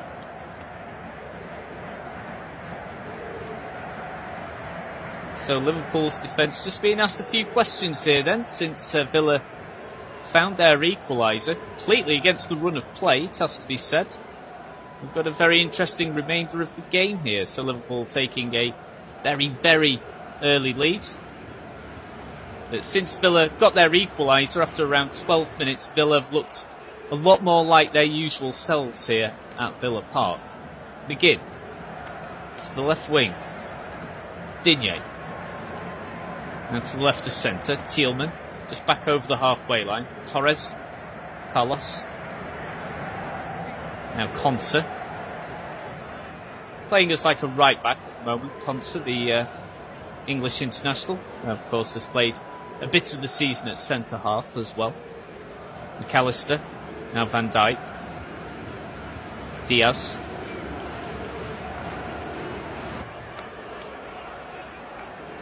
Long ball in from Liverpool. Easily dealt with by Luca Digne. Liverpool almost catching Villa out there. Villa just trying to play the ball out from the back, just being a little bit too casual, but they have managed to win a free kick. Thielmann just being judged to have been shoved off the ball. Villa will be a bit relieved about that, because Liverpool almost managed to steal the ball off them there, which would have allowed them a one-on-one opportunity with the keeper. They've managed to win the ball back quickly from Villa's free kick. A bit sloppy there from the hosts. Salah. Now Liverpool play it back to the centre. Van Dijk, just over the halfway line. Alexander-Arnold. Kwanzaa. Now McAllister. Gomez. Diaz just hugging the touchline there on the left flank. Kwanzaa again. Oh, and that's a strong challenge there, but it's a fair one. Referee sees nothing wrong with it, and now Villa can go on the break quickly. Big challenge there from Ezri Konsa. Now Ollie Watkins has got an opportunity here on the counter, and has his shot just blocked immediately. The ball barely left Watkins' foot there before Liverpool's defence were able to block. But Villa have now won a throw-in a good area on the right flank, about 20 yards away from the corner quadrant on the right wing. Yeah, Villa have been much improved since managing to grab an equaliser against the run of play. They've looked a lot more like their usual selves in this season's campaign. Concert takes the throw. Watkins, and is not able to keep the ball. Coming under some good pressure there from Gomez, and is unable to keep the ball in. So Liverpool have a throw-in right next to the corner flag. Joe Gomez to take. Just past the 20-minute mark. It's flown by, to be honest. Very open game, pretty entertaining game as well. Not like a whole host of clear-cut chances, but it's been a lively game. Diaby on the edge of the penalty area, and Villa have got a chance here. Oh my word, Leon Bailey with a flick there, managing to beat one Liverpool defender, and was a heartbeat away from beating the second. And if he had, we'd have been completely through on goal. Great skill from Bailey, and Liverpool just survive. Let's have a look at that again. Diaby, great pass. Oh, and he spins on the ball. It's excellent there. And I just wonder, did it actually, the block from Liverpool in the end, did it come off a hand there maybe? So we did see a second replay there, so just wondering if VAR might have had a quick look at that. But play has continued, so I don't think VAR will be looking into that any further. But yeah, good game. Interesting game in our hands here. So Liverpool, much the brighter team in the first 10 minutes. But then Villa, since that equaliser, have responded well and have asked Liverpool a lot more questions than what they did in those opening 10 minutes. Villa win a foul again then. A wry smile there on Salah's face. Does not agree with the referee's decision. So Villa have a free kick right on the halfway line, towards the left of centre. Plays long. It's a bit sloppy though from Villa. That's easy for Liverpool to deal with. Now Liverpool can break here on the right wing. Salah. What can he do here? Cuts to the left. And now Diaz is inside the area, and Gomez! And that's 2-1 Liverpool. The Villa defenders are hoping for the flag to be raised for offside, but the flag is not raised, and Liverpool have taken the lead here against the run of play. So it's now Villa 1, Liverpool 2, and it's Cody Gakpo with the goal. So it's Gomez's shot is parried away by Emi Martinez, and Gakpo is in the right place at the right time to simply steer the ball home from only around 5 or 6 yards. But now then, VAR could well have a look into this, because in the run-up, so when the pass is made to Joe Gomez, I think Gomez may have just been offside. Because when Liverpool do score, pretty much everyone looked at the assistant referee, like every single player, Villa and Liverpool, to see what the assistant referee had decided there. I reckon, so it's not the pass to Cody Gakpo that's the problem here for Liverpool. It's the pass that Diaz made to Joe Gomez. And I think Gomez is very, very close, is just offside. And I mean just, it's basically his hand is basically ever so slightly, from how I can see it anyway. Sure, they'll draw the lines up soon. It's incredibly close. So Liverpool at the moment are 2-1 up through Cody Gakpo, but this may be chalked off. And this may take a little bit of time here, because it's so close. Of course, we can't hear exactly what is being said, of course, in the VAR control room, so we can only guess at what's being said at the moment. But just to clarify then, Liverpool at the moment are 2-1 up, but it's not official yet, because we are still waiting as to what the decision is from VAR as to whether Joe Gomez was offside in the build-up. So before Gomez delivered what would have been the assist to Dutch international Cody Gakpo for a very simple goal after Martinez parried the ball, Was Gomez offside as Diaz passed the ball to him? From the angle that I could see, I think he is just. But I mean, it is close, and I mean really, really close. Barely anything in it. We're seeing so many different camera angles here. I mean, this has been about 3 minutes, I'd say. Now that the referee has been told what the final decision is, and it is a goal. It is a goal. It has been given. A tad surprised by that. It was so close. But it has been ruled as onside, and so Cody Gakpo does have his goal. And Liverpool are back in front. Fascinating how VAR affects these things, because Cody Gakpo, when he scored, didn't really even celebrate. He literally just looked at the assistant referee, and he did look a little bit surprised that the flag didn't go up. I think he assumed that either he or Joe Gomez had been offside in the build-up, but it has been ruled as onside, and Liverpool have retaken the lead. And this time it was Liverpool scoring against the run of play.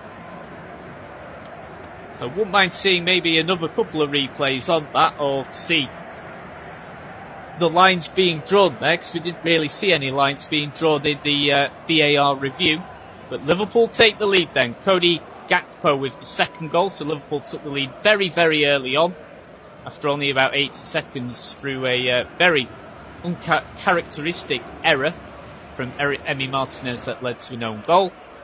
Villa equalised after 12 minutes through Belgian international Yuri Tielemans. Then about 4 or 5 minutes ago now, because of how long the VAR review took, of Cody Gakpo finished from only around 4 or 5 yards out, has given Liverpool the lead again. All action here then at Villa Park. McAllister. Long ball from the left of centre of midfield. Gomez does well to keep the ball in. We're about 10 yards away from the byline on the left flank. Now Liverpool with Gakpo surging forward here.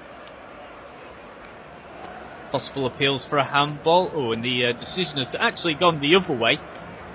I think a Liverpool player just tangled there with Esri Konsa. It's a foul that's been given in Villa's favour, so they have a free kick inside their own penalty area. So then Villa have fallen behind for the second time in this game. How can Villa react this time? Funny how it has happened, because of course when Villa did get their equaliser, they suddenly had a lot more energy and a lot of momentum behind them, and did look the more likely to score the third goal of the game. But then Liverpool scored against the run of play. But now Villa are breaking through very nicely. Ollie Watkins almost has a shot on goal, decides to put inside one more player, and then tries to chip the ball deftly back into the heart of the penalty area. But it's cleared away by Liverpool, so this is still better from Villa after a pretty poor opening 10 minutes of the game from the hosts' perspective. Long ball again, finds Watkins. Don't think the flag has gone up. Unable to keep the ball though. Now Liverpool will play the ball out from the back. Of course, as we mentioned before as well, if you've only just started tuning in, this is Jurgen Klopp's last ever away game as Liverpool manager.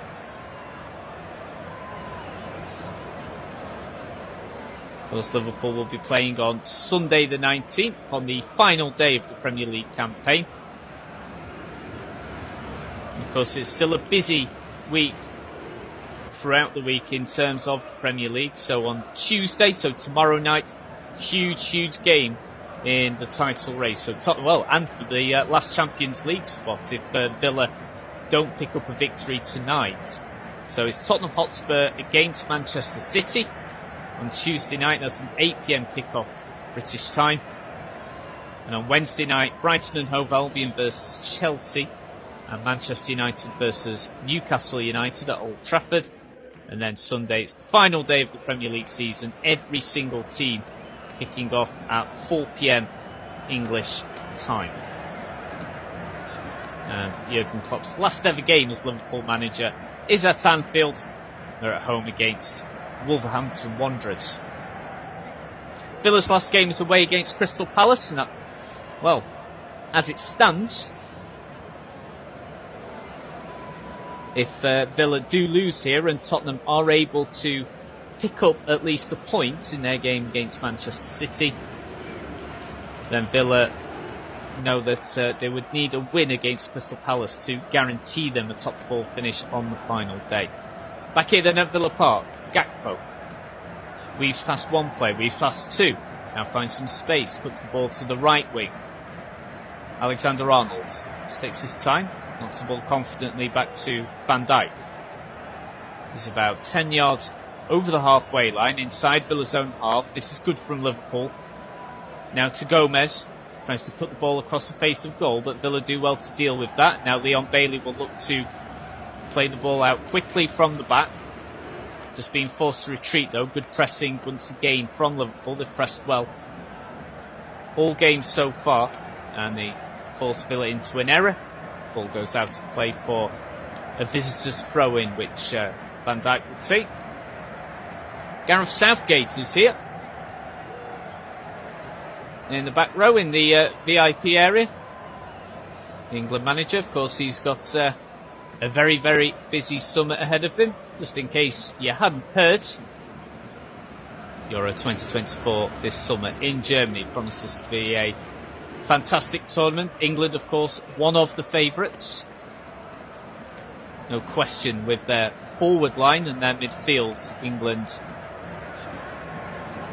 have the potential to be formidable in that tournament. Of course, just the big questions are around the defence and perhaps the manager's possibly too cautious approach, shall we say, to England's proceedings. But that's for another day. Back here at Villa Park. Liverpool now just playing the ball out from midfield. Diaz coming under some pressure from Ezri Konsa. Again, firm but fair challenge from Konsa. Second time he's really launched himself into a tackle, but it's fair. Now Villa doing well to really press Liverpool hard, forcing the defence into an error there. Now Villa's got the ball. McGinn finds some space. Can he go for goal here from 15 yards out? It's a good block from Alexander-Arnold. Luiz tries to retrieve the ball. Now McGinn gets in front of Salah. Is he fouled? Don't think the referee's given it. So it'll be a throw-in then to Liverpool, deep inside their own half, on the left wing.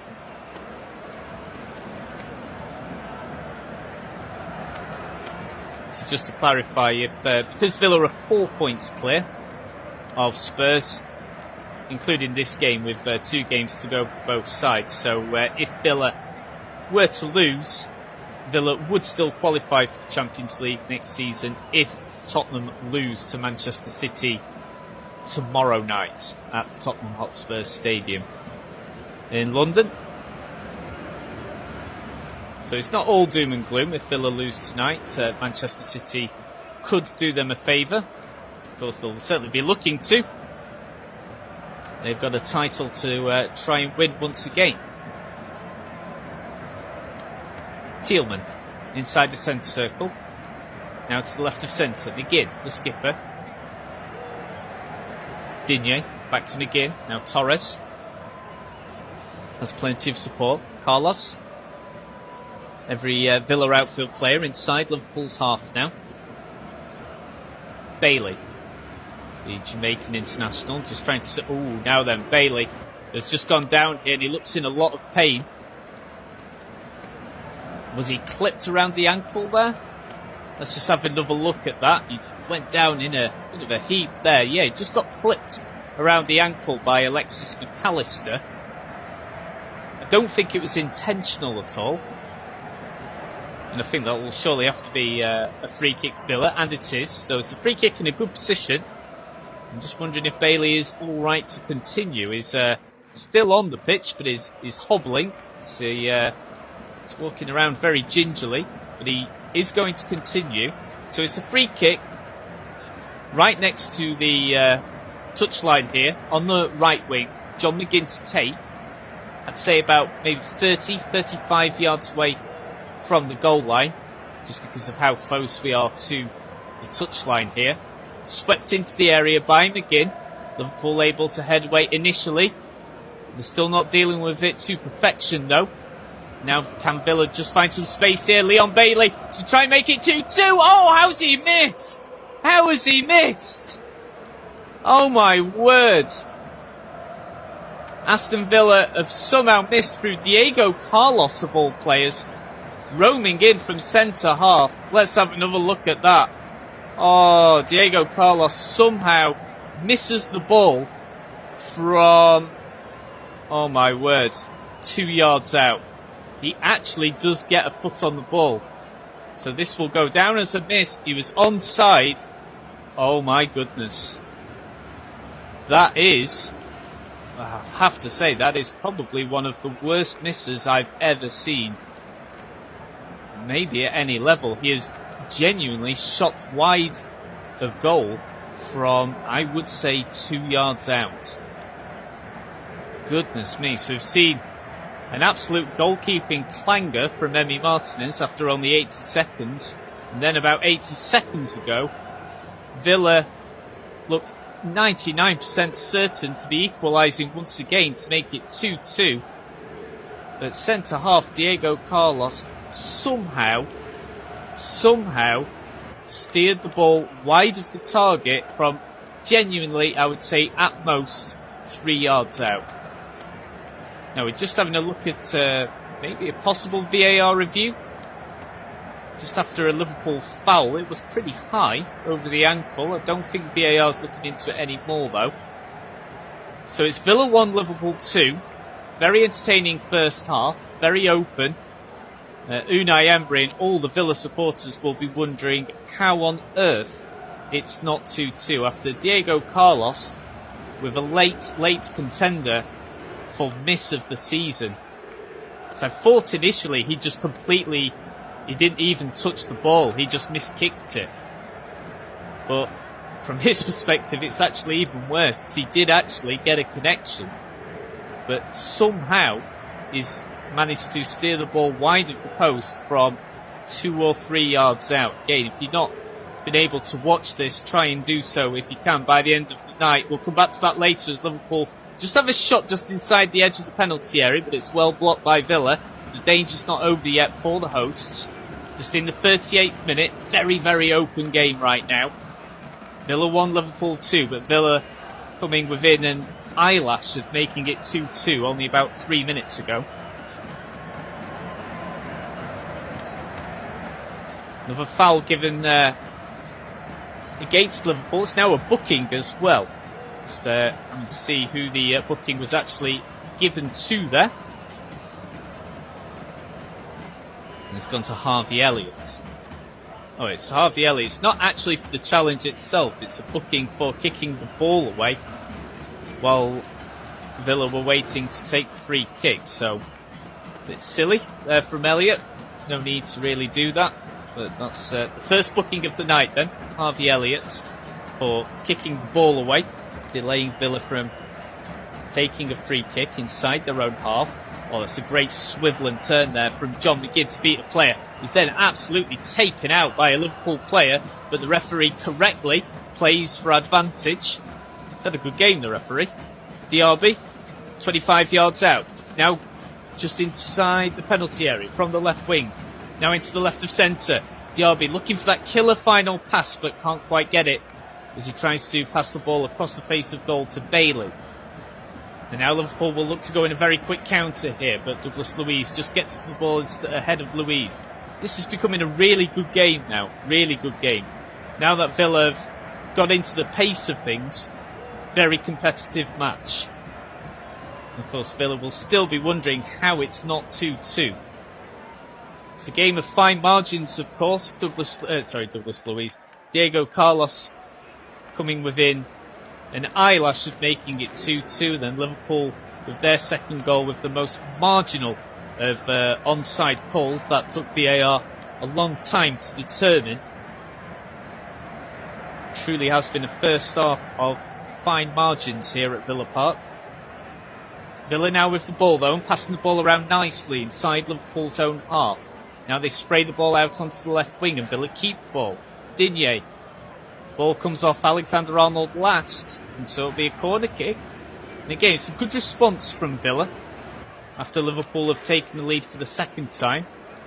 Now then, the referee is telling John McGinn, in layman's terms, to calm down. I think McGinn is saying that he got a bit of an elbow before when he was taken out around 2 minutes ago, saying to the referee that should have been at least a booking. I don't think the referee appreciated how McGinn went about his appeals. He was probably a bit lucky there to have avoided a booking. Now Villa trying to find some space here, just on the left of the penalty area, inside Liverpool's own penalty area. Now Louise judged to have committed a foul there, too much pushing and shoving there of a Liverpool defender, and now Liverpool will just get some brief respite there, just inside their own penalty area. They'll take their time a little bit before taking this free kick through Alexander-Arnold. So 4 minutes to go then of normal time, but of course because of the VAR call, a couple of other contentious issues, you can see there being as many as 6, maybe even 7 minutes of stoppage time for the first half. We'll have quite a bit. Quick free kick just taken short then by Liverpool. Gomez.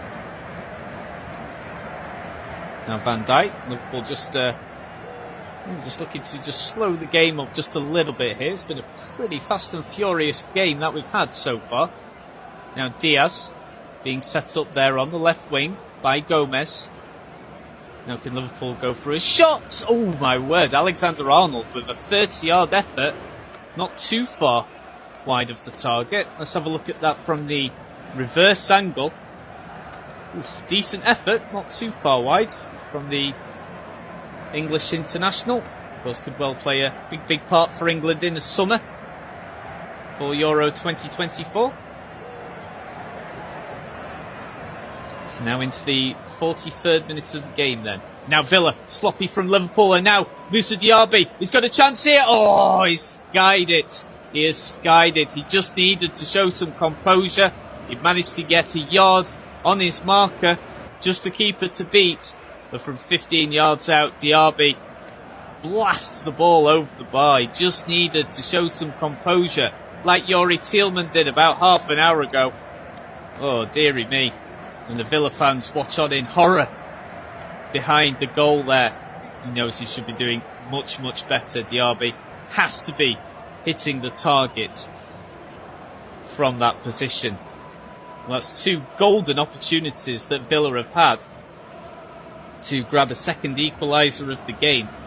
It's a very, very open match, very entertaining watch as well. So Liverpool have the lead, but Villa have certainly had their chances to be ending this first half on level terms. Diaby with that golden opportunity around a minute ago, and Diego Carlos with one of the most baffling misses of the season. Again, you've got to try and catch that somewhere before the end of tonight. It's one of the misses of the season at any level of the game. Somehow missing from about 3 yards out. Now Villa again. Very quick on the counter. Moussa Diaby moving from the right wing into the centre of play. McGinn finds support from Douglas Luiz. Coming under pressure from Luis Diaz. That's surely a free kick for Villa, and it is. Is that going to be another booking from the referee? Don't think so, no. But it will be a free kick to Villa then. In a decent position. A long way from goal, so we're talking just over 30 yards. So I very, very much doubt Douglas Luiz will shoot from here, but it's still a good position. Could well dink this right into the heart of the penalty area. Jurgen Klopp looks on, pacing around the dugout area. This will be a fantastic time for Villa to equalise. We're about 30 seconds left then of the normal allocated time. Oh, it's taken short. Now Leon Bailey here, trying to find space. Weaves past one player, weaves past two. Oh, then is let down by his delivery there. Tries to pass the ball to Yori Tielemans. He can't reach it. Now Liverpool can go very, very quickly here on the break. Diaz releases Salah. It's a bit overhit though. Villa's defence can just about rescue themselves. And Liverpool coming very, very close there to actually making it 3-1. It was a lightning counter-attack from the poor pass from Villa. Okay, so it's actually a little bit less stoppage time than what I thought we would have. So it's 5 minutes. As we're just watching again, if Diaz had just not put as much weight on that delivery there, Salah would have been clean through with just Martinez to beat. So about 4.5 minutes then left of the first half, barring any further stoppages or injuries or VAR drama. Martinez to take the free kick for Villa on the edge of the penalty area. Just got a close-up here of John McGinn, who's still clutching his chest, who is still feeling it from when he was absolutely taken out about 5 minutes ago. Diaby's got a second chance here. Oh, he tries to go for a back-heeled pass to release Leon Bailey, but it comes to no avail. But Villa have looked really, really dangerous since going 2-1 behind. They'll certainly feel like they should be ending the first half at least on level terms, but because Villa have attacked so quickly, when it breaks down, it does leave the Villa defence pretty susceptible at the back, and Liverpool have been able to counter-attack very, very quickly. So it's really set up for a fantastic remainder of the game. Villa trying to break down the right wing here, and I've got a feeling John McGinn might have to come off. I think he's really done some damage here. He's again motioning, gesturing with his elbow as if to say, I was elbowed sort of right in the ribs.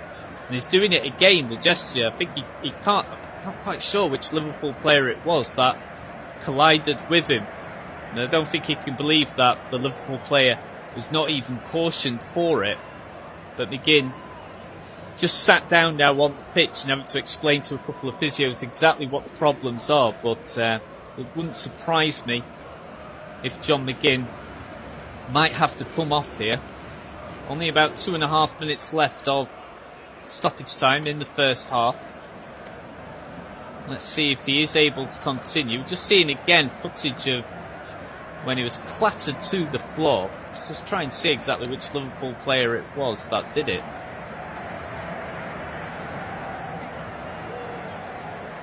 Could be a bit of retaliation there, because we've just seen before when McGinn himself challenged pretty robustly into a Liverpool player.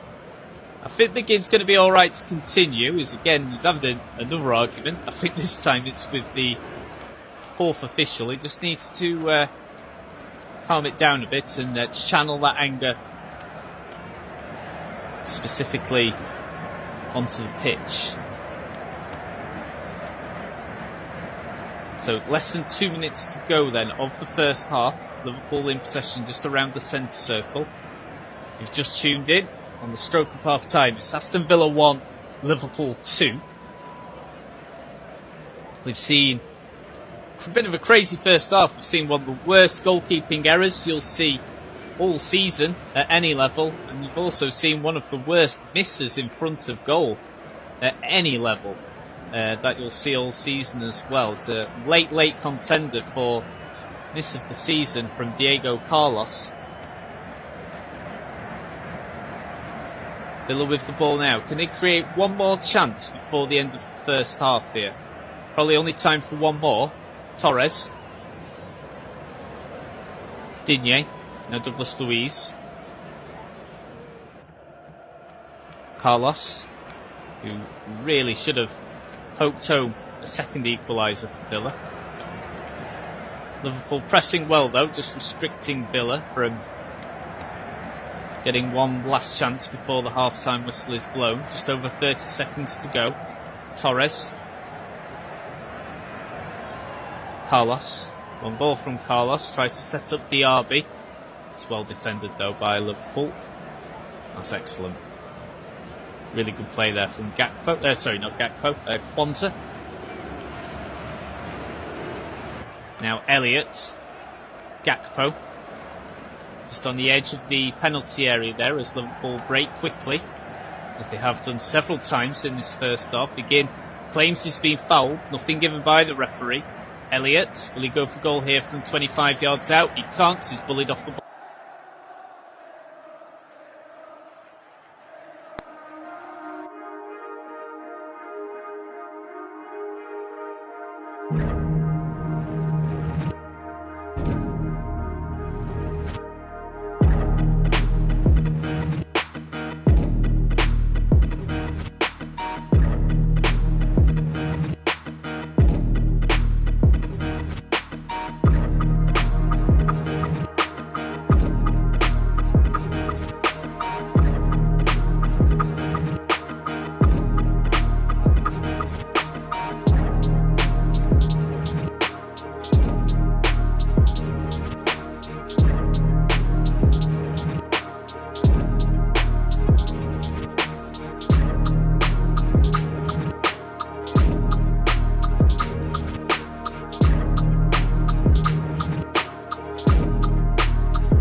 0.99. Diego Carlos still somehow did not score, which makes it, I think, officially one of the most incredible misses that anyone's ever seen. So we're now back underway then for the second half. Villa now kicking from left to right, so Villa kicking towards the Holt end.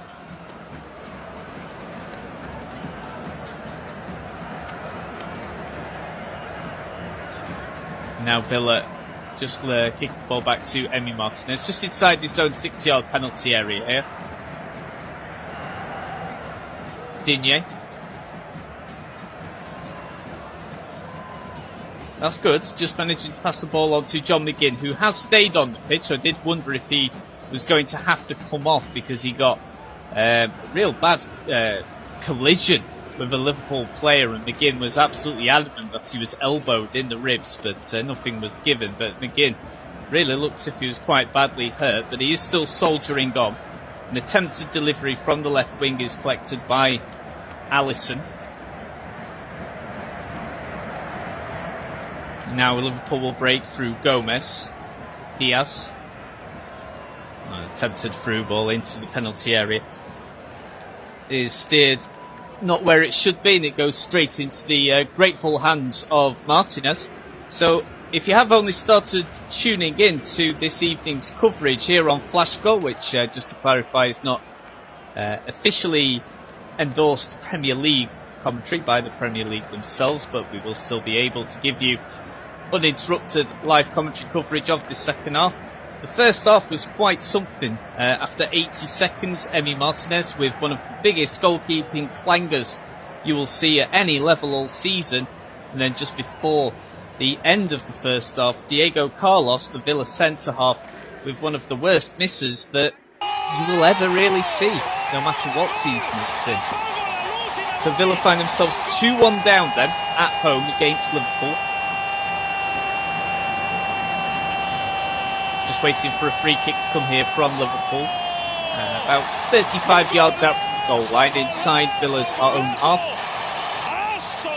From the left of centre. Comes in through Elliott. And that's it! Oh, what a header! What a header from Cody Gakpo. Sorry, not from Cody Gakpo. It's from number 78, Jarrell Kwanzaa. That's a great header from a lovely free kick delivery from Harvey Elliott. And the header is steered in off the post. And it's 3-1 Liverpool here at Villa Park. And Kwanzaa celebrates with all the Liverpool travelling faithful that have arrived at Villa Park in Birmingham for this game. He's definitely onside. It's a great header. And Villa can have no complaints about that one whatsoever. It's an excellent free kick delivery from Harvey Elliott in the perfect position. And it's a strong header from Jarrell Kwanzaa to make it 3-1 to Liverpool at Villa Park. And now Villa have got a lot of work to do if they're going to get anything from this game. And their hopes of qualifying for Champions League football officially may well have to wait. But from Villa's perspective, they will be very disappointed to have conceded in that fashion from a set piece, because by and large they've performed pretty well in the match and certainly should have scored more than one goal. But Liverpool now find themselves with a 2-goal cushion here at Villa Park. Now Liverpool have just won a free kick deep inside their own half here. Endo just coming in a bit of a cropper there.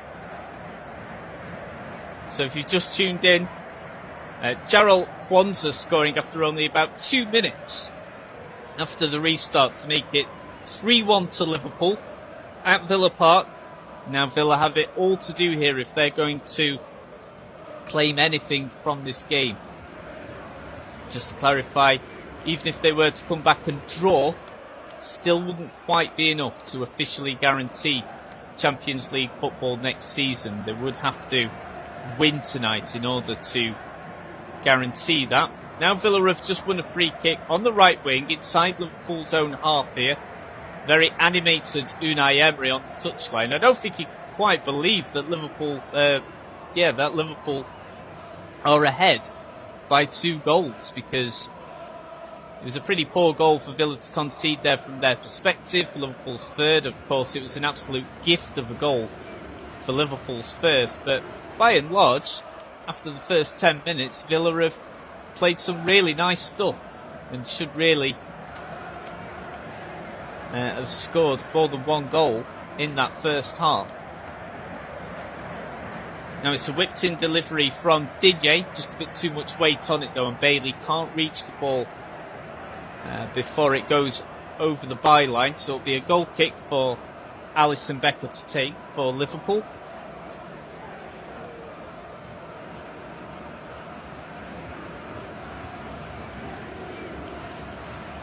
So that third goal there scored by Jarrell Kwanzaa. That makes it 3-1 to Liverpool. Of course, whatever happens tonight, Liverpool and now Villa are actually just gone on a break here. I'm sure it was offside, but the flag hasn't gone up. The ball has gone in, and it has been allowed. I don't think the assistant referee has put the flag up. He hasn't. I could have sworn that was offside, but Ollie Watkins has now scored from close range here to make it 3-2 out of nowhere. Let's just have another look then. Oh, very, very close. I mean, Ollie Watkins is certainly offside, but the pass was not steered into Watkins' path. And of course, when the ball finally did come to Watkins, he certainly was onside. So now, the question is, and VAR is looking into this again, is whether in the build-up to the play, was a Villa player offside? So we've got some more VAR drama here. The question is, was Leon Bailey offside? It's very hard to tell from that angle because you've got Bailey here. So the Liverpool player that they're trying to judge if Leon Bailey had just gone ahead of is right on the other side of the pitch. Very interesting, by the way. Leon Bailey having a pretty feisty argument with Ollie Watkins while we're waiting for the final decision here from VAR. I mean, from the angle I can see, it does look offside, so I think this will be given as offside, and I believe it is. I think that is the final call. I do have to feel a bit sorry for Villa here. I mean, how on earth they've still only scored one goal here, it's remarkable, but I think this is going to be ruled out for offside because Leon Bailey was just offside in the build-up. And it is official, so it's been ruled as offside. Leon Bailey offside in the build-up there. So despite Ollie Watkins putting the ball in the back of the net, it has been disallowed and Villa find themselves 2 goals down once again. And again, how Villa have only scored 1 goal, it's remarkable. But that really is something now. We're seeing the replay there of Leon Bailey really angry. Oh, and it's a bit of a goalkeeping error here from Alisson, and Villa have got another chance here. Oh, how have they not scored? Ollie Watkins with only about a few yards in front of the goal line, but his back was to goal, and he tries to backheel the ball into the net, and it goes wide. Liverpool are able to survive and withstand more pressure here. But it was Ollie Watkins that pressured Alisson into the error. It meant that Villa was suddenly in on goal within a flash. Diaby does really well to beat one Liverpool player. And a couple of Villa players getting really annoyed with Ollie Watkins. He thought that he should have still passed in the position that he was in. Remarkable game this. It's so open. It's so open. And again, I'm really not sure how Villa find themselves 2 goals down. They've had so many golden opportunities. They thought they got a second goal. They did have the ball in the back of the net only 5 minutes ago, but that was ruled out for offside. We've then had a big argument where Leon Bailey was really unhappy with Ollie Watkins. I'm not too sure where exactly that came from. Not sure if he was unhappy that in the build-up to that play, Ollie Watkins had got himself into an offside position, but that didn't matter too much because the ball wasn't being passed to Ollie Watkins in that phase of play. But yeah, Douglas Luiz actually had to come in between there, those 2 Villa players, and just make sure that, you know, nothing silly happened between the 2 players, between Bailey and Watkins. But somehow, it is still Aston Villa 1, Liverpool 3. Despite a whole heap of Villa pressure towards the last 15 minutes of the first half, and in these opening 10 minutes of the second, Liverpool have actually extended their lead in the second half. Remarkable game, and the way this is going, this is surely not going to end 3-1 to Liverpool, but you just don't know where this next goal is going to come from. Will it come from Villa or will it come from Liverpool on a counter? So in the first half, Villa had 42% of possession, Liverpool 58%. In the second half so far, Villa have had 64% to Liverpool's 36%. So a lot more pressure coming from Villa and a lot more time on the ball for Villa as well so far in this second half. They have got to be careful. The more they push forward, the more susceptible they will be at the back as is proving to be the case now, and Ezri Konsa is just having a little bit of difficulty here, just trying to shield the ball away. Some claims from a few Liverpool players that that was a back pass to Emi Martinez. The referee has ruled that it wasn't an intentional pass from the foot back to the goalkeeper. Slightly lenient call, I would say, from the referee. Back to Martinez then in goal. So 58th minute, Villa 1, Liverpool 3. This game's absolutely flying by. Of course, no matter what happens tonight, Liverpool will finish third. Doesn't matter if they win tonight, win their last game at home against Wolves, or if they lose both remaining games, they will finish third. Villa know that if they could win tonight's game, they will officially, they will know they will finish fourth and will qualify for next season's Champions League campaign. Long way to go though if they are to secure that tonight. They need to score another 3 goals in the final 33 minutes of the game. Had plenty of chances, but somehow have only scored 1 so far. And Liverpool have just been clinical. Elliott. Now Alexander-Arnold. 1-2. Konsa, goal scorer of Liverpool's third. Tracking header from an absolutely superb free kick from Harvey Elliott.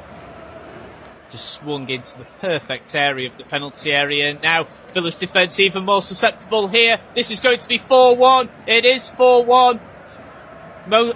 As the assistant referee put the flag up.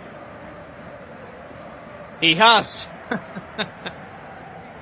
The assistant referee with the flag up. It was very delayed, as it tends to be. Oh my word, I think VAR might have another look at that as well. I think that's a lot closer than people realise. Salah and Elliott almost got in the way of each other, and indeed we are going to go to VAR once again. So it's not for the final pass, it's whether the number 7, Luis Diaz, whether he was actually played onside in the build-up, and I think he is.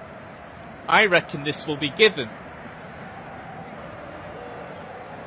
It's fair again. It is so close. This has been a game decided on such fine margins here. But this is extremely close once again as to whether Diaz has actually been played onside. So the initial decision is that the goal was ruled out by the assistant referee. With that pass to Diaz. And the final decision is no goal. No goal. So it is disallowed. The original decision stands. Now John McGinn. So it's 3-1 to Liverpool still. This is a mad game. Mad game. Leon Bailey then. On the right wing. Just getting some support here now from Villa. Diaby on the edge of the penalty area. Looks to weave past one player and he gets a deflection. And it's going to be a corner kick to Villa on the hour mark. Huge noise here at Villa Park. Like, so much momentum is coming from Villa support, just willing Villa to get back into this. This has been one of the best performances I've seen from Villa for quite a while, because they have been a bit flat for large parts of the final third of this season. Fatigue and injuries have caught up with this squad. This has genuinely been some of the best attacking play I've seen Villa produce in terms of creating chances, not in terms of being clinical. On the hour mark then, corner kick comes in. It's a headed way by Liverpool initially through Quanta. Now Villa regain possession once more. Diaby having to go a long way back, passes the ball back to Martinez. Into the 62nd minute now. So, just to clarify, Villa 1, Liverpool 3. Liverpool thought they'd scored a fourth when Elliott and Salah pretty much got on the end of Luis Diaz's pass at the same time to poke the ball home into an empty net after Liverpool caught Villa cold on the break. But it was ruled out for offside, and after another VAR review. The VAR team agreed with the assistant referee's original call, but it was very, very close once again. This has been a game that will be decided on very fine margins. So Villa were an eyelash away from going 4-1 down. And surely that would have been game over. But it's still 3-1 and Villa have still got a fighting chance here. But they have to score the next goal of the game. Have to. Thielmann. No subs yet, by the way, from both sides. I think we've all been getting too carried away with the drama for both managers to remember to bring a sub on. Liverpool with an effort here from the edge of the penalty area from McAllister. It's easily blocked though by Thielmann. Now Villa have won a free kick inside their own area. Sorry, inside their own half rather. About 30 yards away behind the halfway line in the right of centre. So no subs yet, but you've got to think that some changes will be made soon. McGinn holding the ball up nicely. That's good. Releases Digne down the left wing. Needs support though. Finds it from Watkins. Can he hold the ball up in front of Van Dijk? Who did that come off last? I think it came off Van Dijk last. The Dutch international, the Liverpool skipper. So Digne, French player, will take throw in then for Villa in a good position inside Liverpool's own half, around 15 yards away from the byline. Digne having to wait a while. Watkins just gets into a little pocket of space so that Digne can throw the ball to him. Villa win another throw in immediately. Digne will take once again. Villa gain another couple of yards territory. Into the 64th minute. It's been such a fast-paced game. Barely had time to remember to breathe at some points. It's been quite something. Now Villa really determined fashion, trying to win the ball back. The crowd do not like that decision. The referee gives a foul there on Salah. Now then, first substitution of the game comes from Villa. Nicolo Zaniolo is going to come on. And he's going to come on for Villa's only goal scorer of the game so far, Youri Thielmann. So Thielmann off, Belgian international. He's replaced by the Italian Nicolo Zaniolo. So the number 22 is on in Villa's midfield. First sub of the game there for the Villains. Into the 65th minute now. So Liverpool will now take this free kick. Alexander-Arnold goes long. It's dealt with well by Diego Carlos. Sends the ball back to Emi Martinez. So just over 25 minutes of normal allocated time. Got the feeling we're going to have quite a lot of injury time. Zaniolo, with his first touch of the ball on the left wing, finds support from Diaby. Diaby advances to the left of centre. Now to Luiz in the middle of play. McGinn may have thought about a long-range shot there. Thinks better of it. It's the right move. Now Villa just tries to dink the ball onto the left wing. Alexander-Arnold is forced to head the ball out. And it's a Villa throw-in. About 10 yards away from the corner quadrant on the left wing. Digne looking for his options again. To Zaniolo. Alexander-Arnold gets in there first. Then Elliott clears the ball away. Carlos. Villa back in possession. McGinn. That's surely a foul. And it is. Has he played advantage? No. It will be a free kick. Free kick to Villa then in the centre of play around about 8 to 9 yards or so over the halfway line. So far, Villa have committed only 4 fouls in this match so far. Liverpool have committed 14. Villa fans in fine voice, I think they're in recognition that despite the fact they are losing by 2 goals, this is, overall, I'd say this has been the best Villa have played for quite some time. If only from Villa fans' perspectives, they could have just been more clinical in that final third, because they could quite easily have scored 3 or 4. It's Liverpool who find themselves with a 2-goal lead. Not many games on, by the way, elsewhere tonight. Usually a will always cut. In fact, we'll go to that later. We've got another Villa counter-attack here. Moussa Diaby advancing from the right wing into the penalty area. Goes for goal and it hits the side netting. Still 3-1. Again, Diaby just needed to show a little bit more composure there. Good pass from Watkins, timed his run well. Managed to tee up Diaby, surged, stormed into the penalty area. Just rushed into his shot though a little bit too much. Could have had the time to maybe cut inside his marker. And in the end, his final attempt was fired into the side netting. And that tells, I think that's the key stat there. Villa, 10 attempts to Liverpool's 8. So Villa have had more attempts than Liverpool, but Villa have only had 1 shot on target, and that was Youri Tielemans' goal. And that is what has cost Villa just that lack of a clinical touch in the final third. And if they don't rescue this soon, it's going to cost Villa dearly in tonight's game.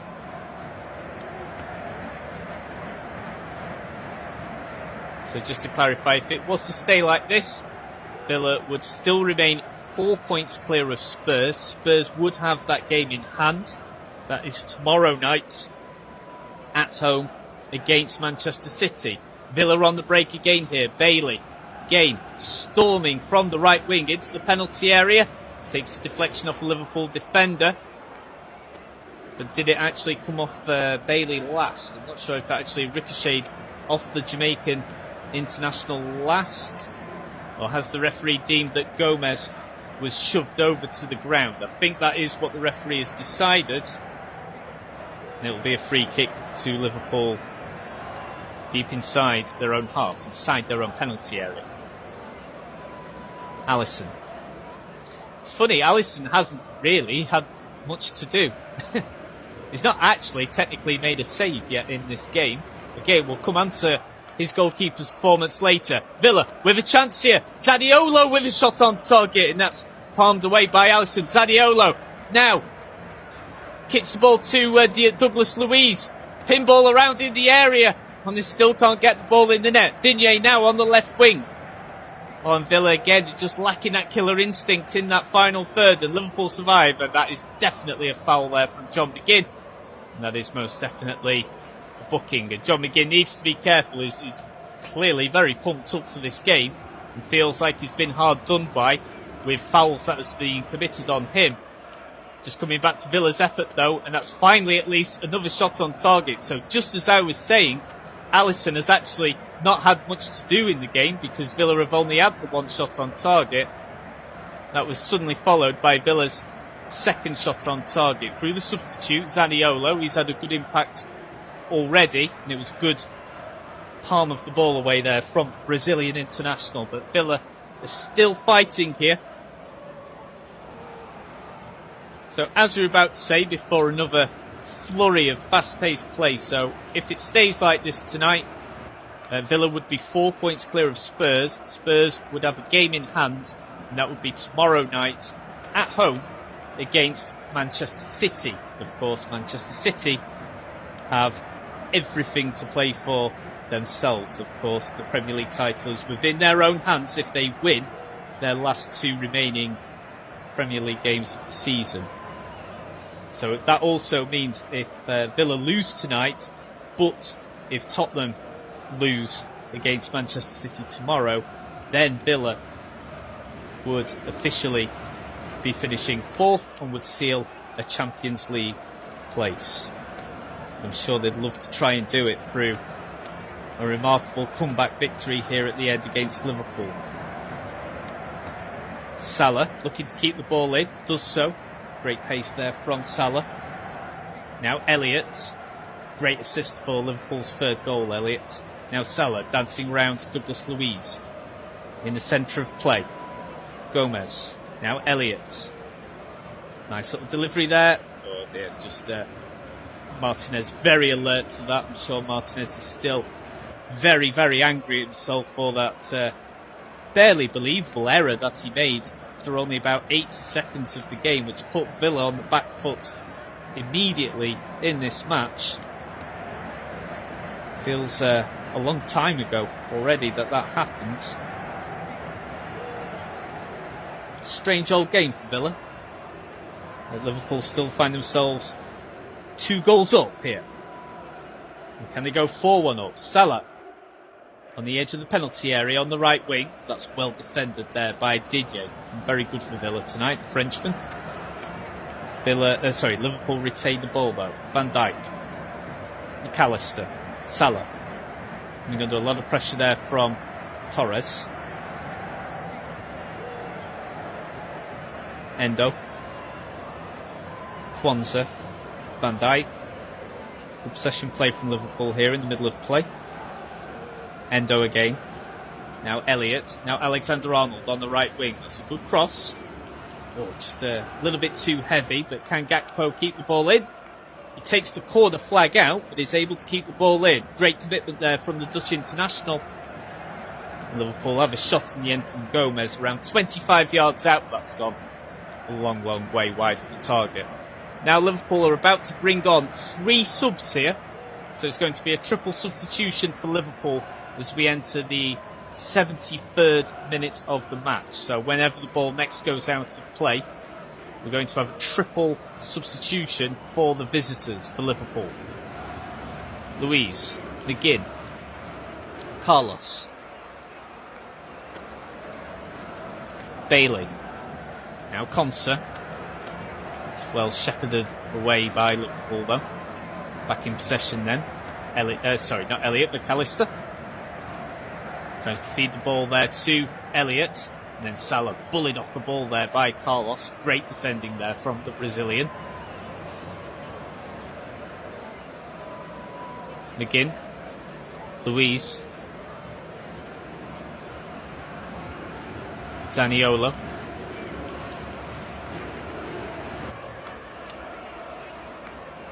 Now back to Digne. Now Zaniolo. He's been good since coming on. Attempted delivery then across from the left wing. Well, we're actually going to have a quadruple Liverpool substitution. We're going to have 4 subs coming on at the same time. Are they going to bring them on before Villa can take this corner? So Villa have got a corner kick after the ball was cleared away by a Liverpool defender. Excuse me. As the ball was steered in from the left wing from Zaniolo. Subs aren't going to come on just yet, so Douglas Luiz then will take the corner from the left wing for Villa. 75th minute of the game. Can Villa pull a goal back? Headed away initially by Liverpool's defence.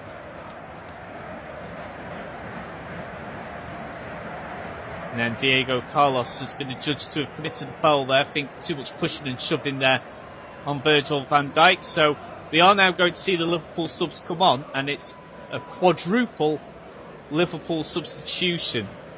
Let's have a look. Darwin Núñez is coming on. So he's coming on for Cody Gakpo. So Gakpo off.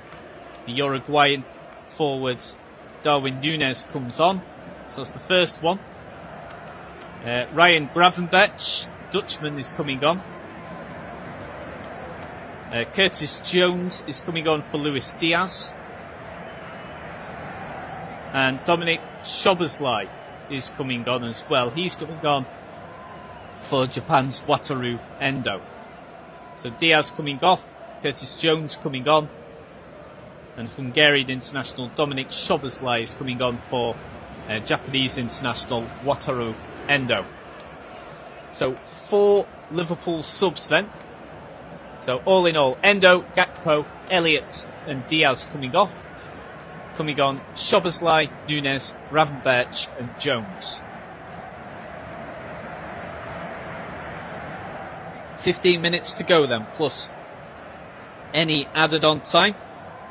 And you do get the feeling that there will be plenty of it. Salah just cuts out there in possession, but he's been able to win a free kick actually. He's been adjudged to have been shoved down to the ground, so Liverpool take the free kick short inside their own half. Alexander-Arnold, Kwanzaa. A good game at the back for Liverpool. Bit heavy though there from Kwanzaa, and Alisson just having to pedal backwards 2 or 3 steps to make sure we don't have a calamity there. Able to keep the ball away though. And Liverpool retain possession. Digne being pressed quickly there by the Liverpool forward line. Now Liverpool have a little bit of space to work into here. Szoboszlai Salah cuts inside one man. That's a great pass. Szoboszlai, that's a good save from Martinez. Comes off his line very, very quickly there to deny Szoboszlai, the Hungarian international, from scoring after only about 90 seconds after coming on. And that's always the danger there for Villa. If they commit so many players forward, it means they're so susceptible at the back to a lightning-quick Liverpool counter-attack. And, of course, if Liverpool get one more, that is surely game over if Liverpool can find a fourth. But now, Villa substitute Nicolo Zaniolo has just gone down, holding on to his foot here. We've just seen footage of Gareth Southgate in the VIP area. Of course, former Aston Villa player himself, Gareth Southgate, won the League Cup with Villa back in the 95-96 season, when Villa beat Leeds United 3-0 at the old Wembley Stadium, back when Brian Little was in charge of Aston Villa in the mid-90s. It was a Villa team that had the likes of Mark Bosnich in net, Dwight York up front, Ian Taylor, of course, very popular Aston Villa player in the centre of midfield, Paul McGrath, of course, one of the best Irish players of all time. And it does look as if then that Zaniolo is going to have to come off then, so he's having to hobble off, so the Villa substitute is going to have to be substituted himself. Pretty unfortunate there for Unai Emery, because I thought he'd been excellent since coming on, but after 15 minutes he's now got to come back off again. Looks as if we're going to see a couple of Villa subs on then. John Duran is definitely going to come on. So John Duran, the number 24, is coming on, the striker from Colombia. And Callum Chambers is going to come on as well. So Chambers and Duran are coming on for Villa. And Douglas Luiz is coming off, as well as the injured Zaniolo. So disappointing again to Zaniolo's night. He only managed about 15 minutes on the pitch. And Douglas Luiz coming off then in the centre of Villa's midfield, and he's replaced by Callum Chambers, the former Arsenal player, England international as well. He's made 3 appearances for England's senior side. So we've almost forgotten there after all that Liverpool have actually got a corner.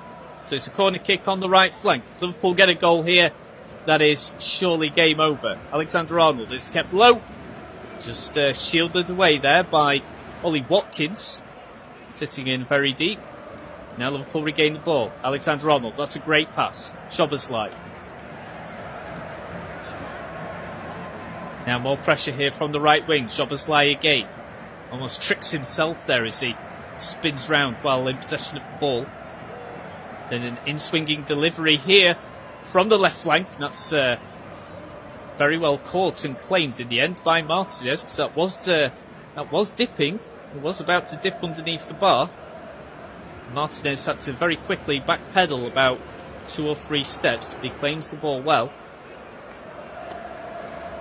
Of course, we've not really had many shots on target in this game, other than obviously the actual goals themselves. So Martinez hasn't actually been all that busy in the match, which will probably make him even more angry that he made that comical error so early on in the game that gave Liverpool the lead after only about 80 seconds of the from the opening whistle.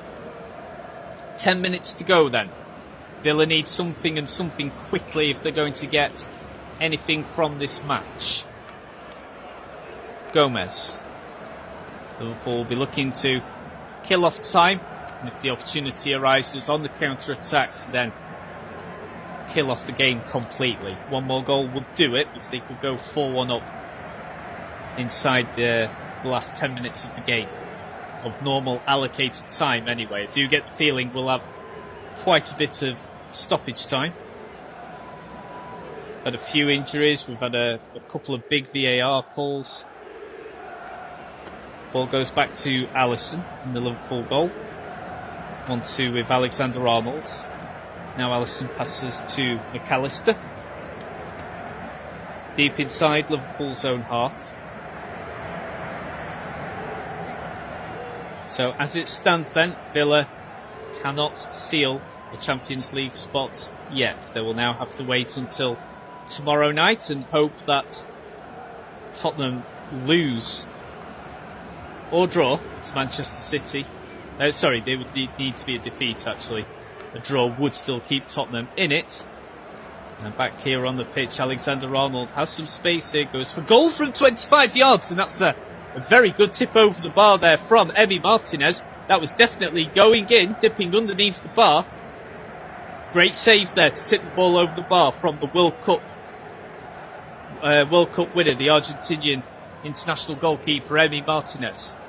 And just as I was saying, he's had generally fairly quiet games. There's not many shots that actually been on target that he's been able to save, but that was an excellent tip over the bar there from Martinez. Corner comes in then. Alexander-Arnold to take from the right wing. It's headed away by Diaby. Sorry, not Diaby there, from John Duran. Now Liverpool regain possession. Alexander-Arnold in a good position here on the right wing. Crosses low, kept low.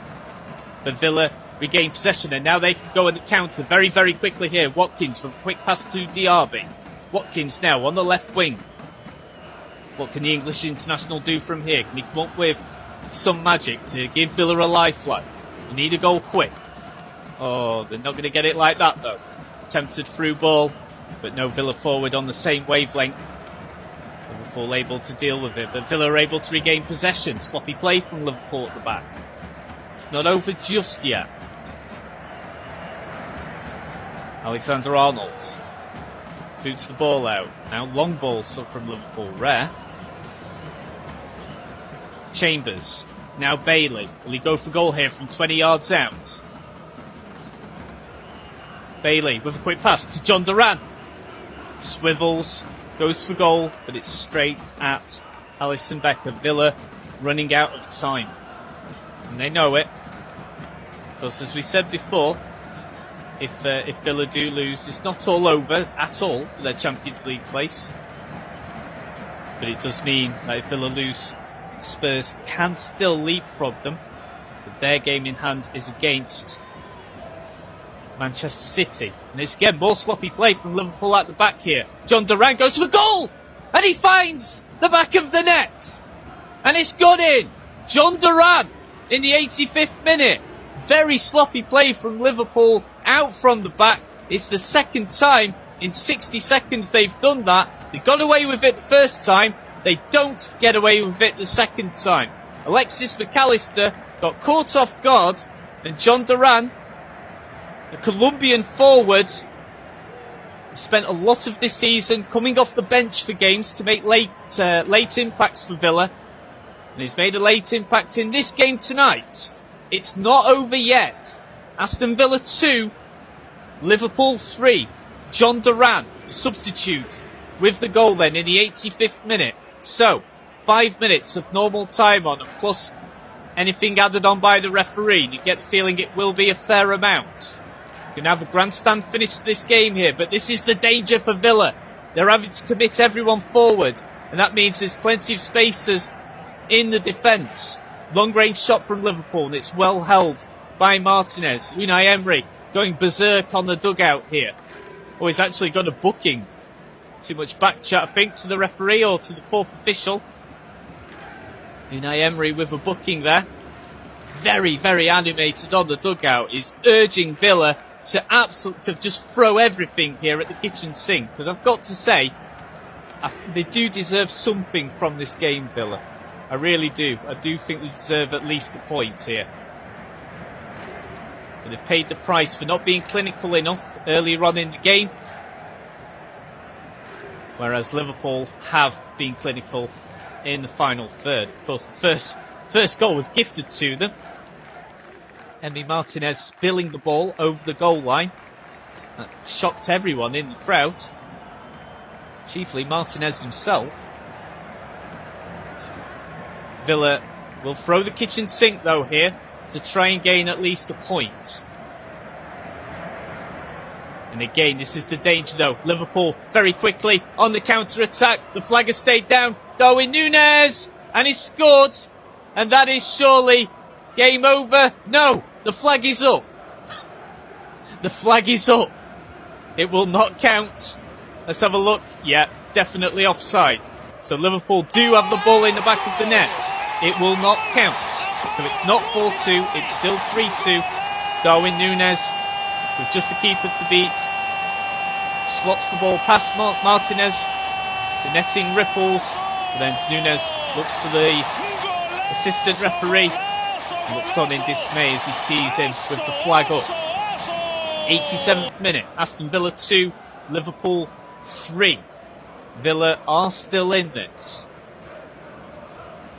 Not over just yet, but they're now running out of time. The big question now is, how much added on time will there be? Unai Emery again going crazy in that dugout area, urging his Villa players on, urging them to just go for it. Just absolutely go for it. Hell for leather. They've got some space here. Oh, and is it gone in? It is! It's gone in! John Duran! John Duran! He's got 2 goals in 2 minutes and it's 3-3. We've got Tom Hanks in the crowd going crazy here. We're all going crazy. It's now 3-3. The initial shot takes a massive deflection off John Duran. And it's now Aston Villa 3. Liverpool 3. Have we got time for another? Moussa Diaby from the centre circle. It's a surging run. And it is onside. Or did it? Oh, did it actually take a deflection off a Liverpool player? I'm just checking if this is actually Duran's goal. It is. He doesn't know much about it. It's certainly not meant. So it's an attempted pass from Moussa Diaby, and it inadvertently catches the back of John Duran's ankle, and the ball loops over the head of Alisson Becker and into an empty net. We've just seen the footage there of Unai Emery. Well, if he was going berserk before, I don't know what the next level up is from that word, but he's so animated. So animated. His heart rate must be through the roof. So we're now into the 89th minute. We're just getting confirmation. Yeah, VAR has checked this, but it is definitely a goal. So it is 3-3. And the Villa Park crowd here are going, wow, this is such an atmosphere here in Birmingham. Aston Villa 3, Liverpool 3. John Duran, what an impact as a substitute. He's only been on the pitch about 7 minutes. He's scored twice. The first one, a great finish. The second one, he didn't really know much about it at all. It was fortuitous. Does he care? Not one bit. And Villa want more. One more goal and they've qualified for the Champions League. This isn't over yet. Cross in from the left wing. Liverpool really on the ropes here. They don't think they can quite believe what's happened in the last 5 minutes. They managed to get some brief respite. We've got 9 minutes of injury time. 9 minutes of injury time. Jurgen Klopp looks solemnly on. Not much expression from Klopp. I can't say the same about Unai Emery. He looks like he's ready to run a marathon right now. He's just going. He's so pumped up. 9 minutes then of injury time left.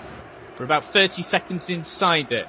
Villa 3, Liverpool 3. It looks as if Villa's hopes of qualifying for the Champions League were dead in the water for tonight. Of course, they could still do it tomorrow night or on Sunday this week. But now, if they can get one more goal within the next 8 minutes and keep Liverpool at bay afterwards, Villa would qualify for the Champions League. It would be a remarkable comeback victory here, and it would be a very famous night at Villa Park. Of course, 2 minutes before, maybe even not as long as that, 90 seconds before that equaliser for Villa, Liverpool thought they'd gone 4-2 up.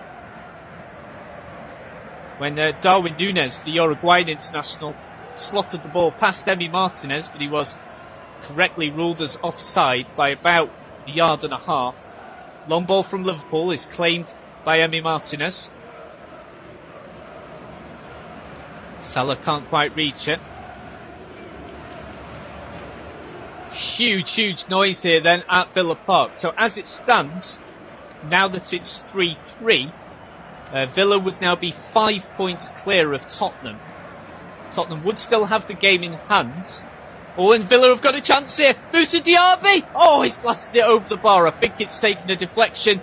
Oh, it's actually come off Alisson last. My word. That was almost, about 3 goals in 8 minutes? Oh, it's a good save. It's a good save from Alisson. Liverpool are on the ropes here. I don't think they can quite believe what's happened. 7 minutes then of injury time to go.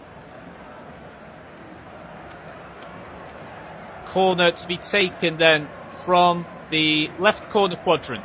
Digne to take. All Villa at the moment. Bit of pinball here, but Liverpool should be able to clear. It's not cleared convincingly though from Alexander-Arnold. And it goes out of play. I think Pau Torres claiming to the referee of a possible handball. Let's have a look. Hey, we're having a look at this. Right then, so after having a look at the replay, let's have a look here. So it's between Diego Carlos and Virgil van Dijk. Comes off Diego Carlos's head, but it does come off Van Dijk's hand, I think. VAR's looking into this, but I think the review is already over. So they've said no. So I think they've judged that because there was no way on earth it was intentional from Van Dijk. So I think that is the correct call. So no penalty to Villa. Alisson just riding over Diego Carlos, who's ploughed himself forward there. And it's a nasty tumble there for Alisson. I think that's the correct call from VAR. Again, it's a close one. It could have been given. I think it did just nick off Virgil van Dijk's hand last, but there was no way at all it was intentional. It was right next to Diego Carlos. Now Darwin Núñez here on the break here for Liverpool. Oh, and it's a good save in the end from Martinez. The shot was on target there from Curtis Jones, one of the 4 Liverpool substitutes who's come on. Martinez gestures to his fellow players just to calm it down. It's hard to with an atmosphere like this. The Villa Park crowd going absolutely crazy. It's an amazing atmosphere here. Not the best of kicks though from Martinez. It's kept very low and Liverpool regain possession straight away. It's a grandstand finish here to this match. If you've only just tuned in, you've missed an absolute cracker of a game. It's Aston Villa 3, Liverpool 3. 4 minutes to go of stoppage time. It surely is a case of next goal winner, if we do have one, surely. But will it be Villa? Will it be Liverpool? Of course, this is Jurgen Klopp's final away match as Liverpool manager. But whatever happens, Liverpool will finish 3rd. Villa, of course, win. 1 more goal would seal 4th place. If it remains as a draw, it will then go to tomorrow night. Villa could possibly guarantee a Champions League spot if Man City get a victory over Spurs. While Liverpool about to ruin Villa's night here. Salah with an attempted delivery from the right wing takes a deflection off number 12, Luca Digne, who's had a great game for Villa. So it'll be a corner then for Liverpool on the right corner quadrant. Alexander-Arnold to take. 3 minutes to go. If this goes in, it's surely game over. 3-3. Corner comes in. Headed away by Diego Carlos. Diaby then clears the ball away. Now it's suddenly Liverpool with all the attacking intent here. What a game this has been. If we do get a goal right at the end, whoever it's for, this is surely a 5-star Premier League classic here, if we do get another goal. Liverpool claiming that they should have the throw from Joe Gomez deep inside Villa's own half, but the throw-in is given in Villa's favour. So Villa in possession, they'll take the throw. Just over 2 minutes to go then.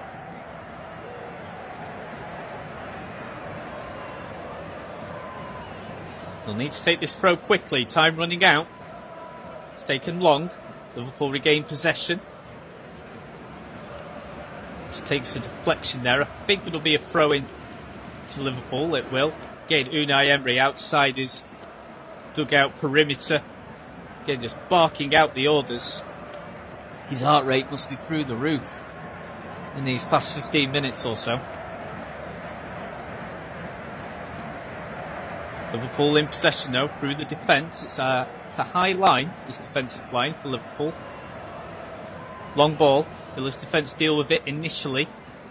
Diaby, from Villa's perspective, just needs to be careful he doesn't commit a foul on Darwin Núñez here.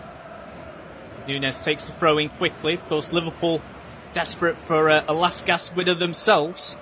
Doesn't change anything in the league table, but it would cap off what would be an excellent victory against Villa away from home. Of course, Villa have a fantastic record at Villa Park this season. Not lost many games at all. This Diaby, by the way, is bundled off the ball by Darwin Núñez. And he must legitimately be hurt, because of course, why on earth would he be wasting time here? Villa would be absolutely desperate to score a goal within the last 60 seconds, but Moussa Diaby is clearly hurt, so there'd be no reason at all to be wasting time. Just a little late challenge there from Darwin Núñez, but all this means is that we're going to have even more time added on. Diaby hobbles back onto the pitch then. Looks as if he is going to continue. Well, the night it is for John Duran, by the way, as the camera cuts to him. 2 goals within about 7 or 8 minutes after coming on. What an impact from the Colombian strikers. Often played second fiddle